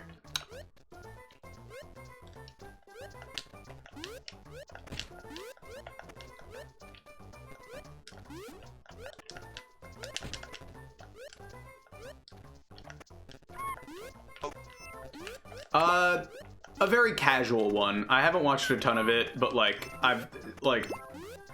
Charles has like put it on when we hung out, like when we were like teenagers, and like so I've seen a lot of it, but like I don't have that shit like memorized like I do with SpongeBob and Futurama.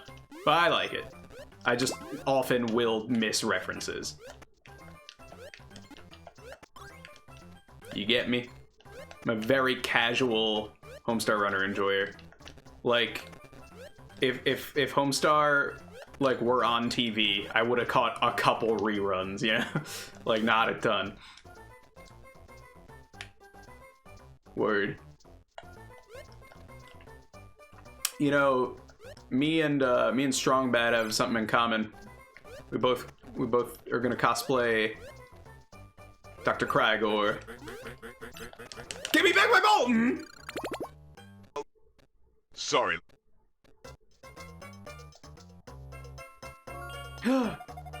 Mr. Woe!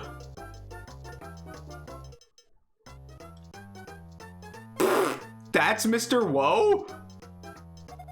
Oh, woe is me, ha ha ha. Well, if it isn't a boy done good, what brings you here? No, let me tell you. You came to stop me and return me to the island. Okay, this voice actually is hurting me. You return the island to normality. Come on, then. Come out. Come on and have a go if you think yourself hard enough.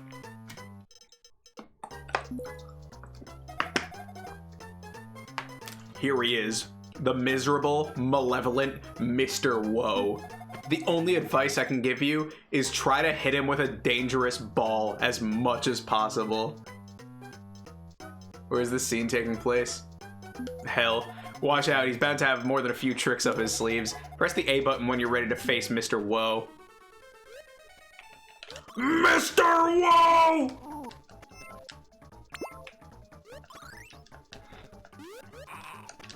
Dude, like, I would love to see a journalist, like, actually, like, interview David Beckham and, like, ask him about, like, his fight with Mr. Woe. Can you fucking imagine if someone actually did that? He's just like, what the fuck are you talking about? He's just like, dude, like, you actually killed Mr. Woe. Like, you used your soccer ball to kill the man.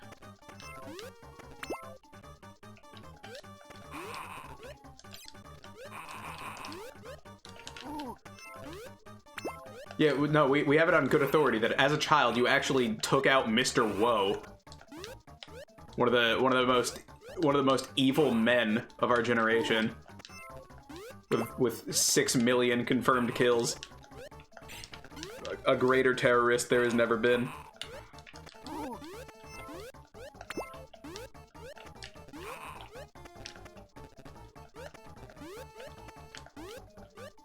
Oh, I gotta bend my ball, probably. Kirby, we could really use your help fighting ISIS. Kirby, we could really use your help fighting Mr. Woe. Shit.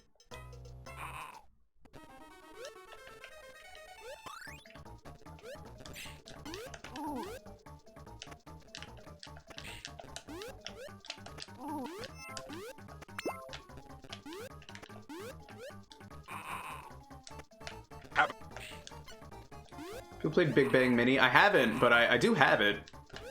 I should get back to the DS Tuesdays someday. I don't know why I got like really burnt out of like those variety streams for some reason.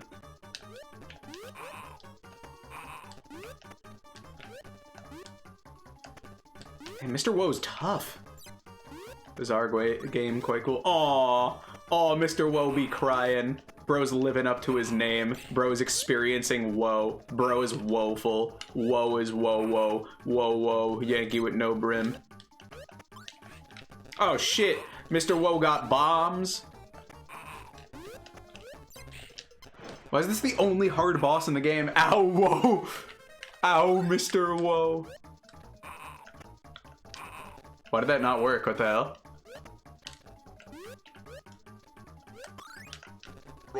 Oh, okay. It was delayed. Morshu was like busy washing his hands.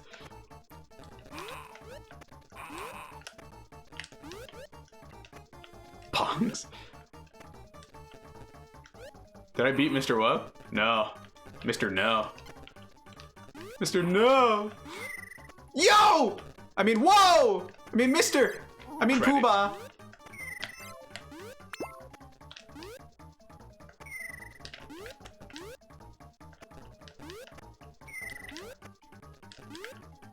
Come. Don't need no credit, come. No olvidemos dar las gracias al señor por este opíparo pepino. Mr. Woe, you want to come out? Ah! I knew he was going to do that, I just didn't realize when.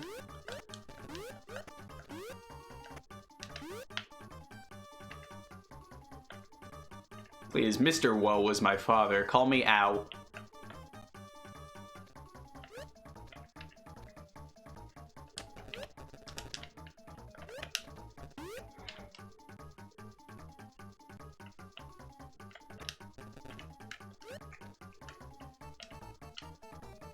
Ow won't need.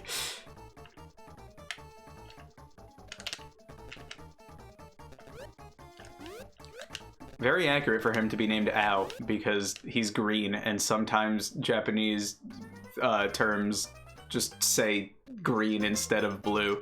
Or maybe it's the other way around. Yeah, they say blue instead of green. Oh dear, you beat me. I give up. He looks so familiar. He looks like a Powerpuff Girls villain, but like all of them combined into one. I have seen the error of my ways. How could I have been so wretched for so long? From this moment forwards, I mean to fill the world with my love. I shall henceforth be known as Mr. Love. Mr. Love! Thank you for saving us. We are forever in your debt. Gay rights! Go, go, Beckham!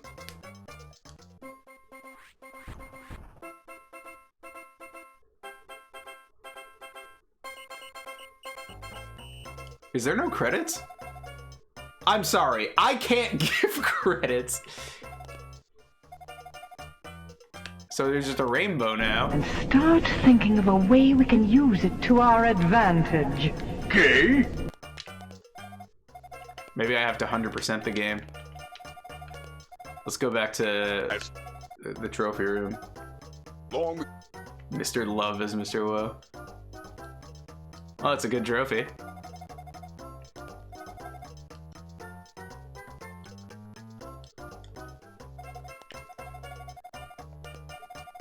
Let's see if we get anything for 100%ing the first world.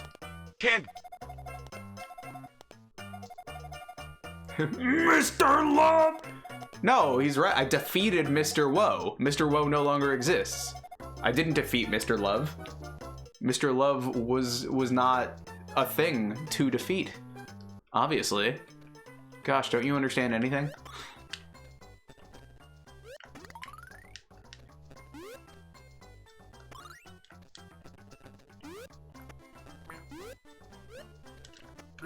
What's the destination?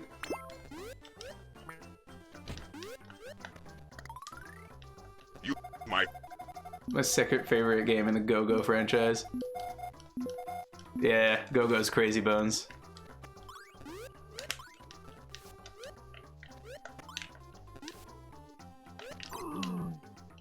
Do you think Do you think Akinator would guess Mr. Woe?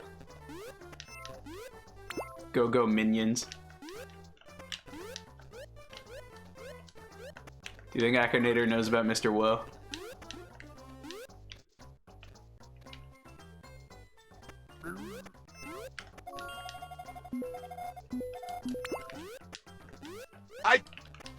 I have. I just call it Domino Rally because I'm American.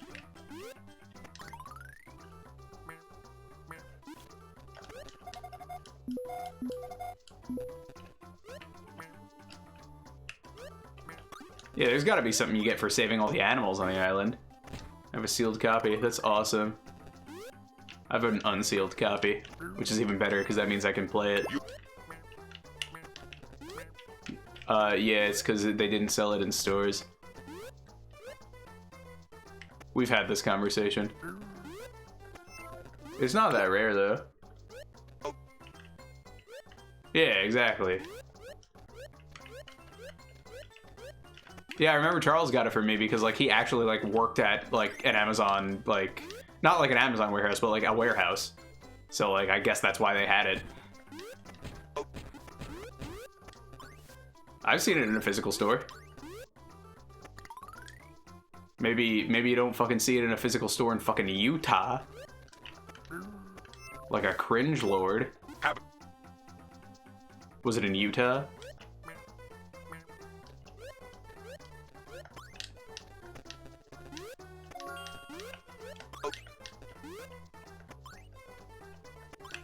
Yeah, that's weird. Ah. See, I was right. You don't see it in a local store in Utah. I was factually correct.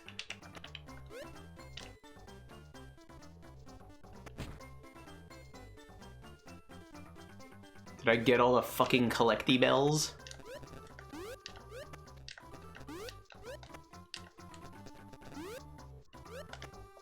I'm not leaving. That's the spot? What's the spot? What's the spot? Wait, from the screenshot? One second, one second. Holy shit. Holy shit. Oh my god.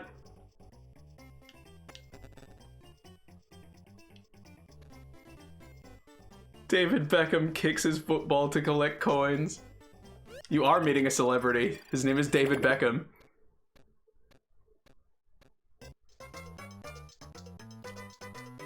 So I hope you don't mind, I'm tweeting that screenshot. Okay, I didn't 100% the level. I think, I mean, yeah. There's nothing else for me to do.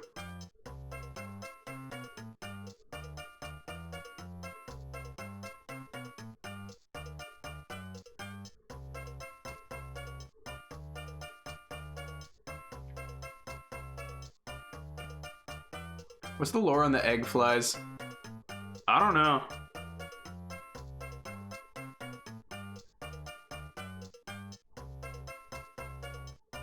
He says, like, save the animals, the monsters drop eggs.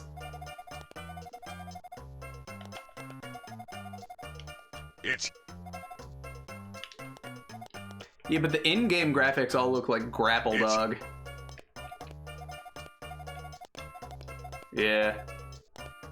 Sai, you should play Bits and Bops.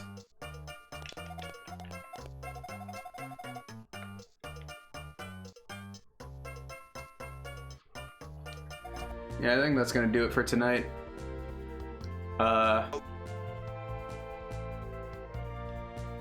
Okay. Yeah. Do it, why not? Let's see who else is streaming. So we can give them a nice old raid.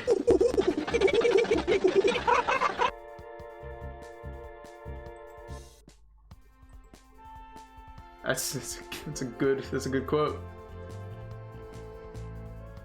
Honestly, bewildering it didn't make Morshu say anything. Lamp oil, rope, bombs. Yeah, I want it.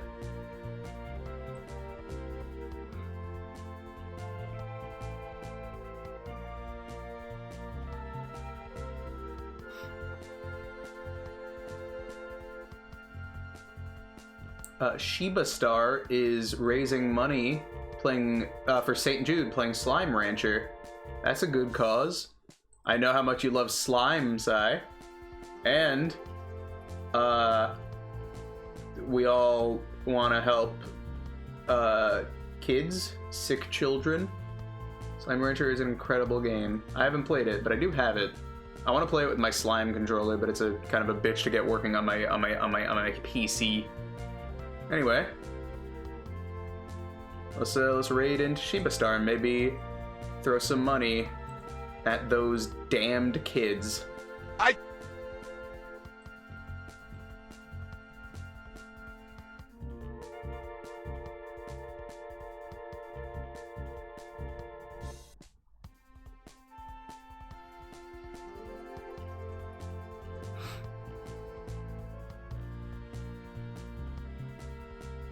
Luckily, they just finished with an ad break, so we're all set to raid in.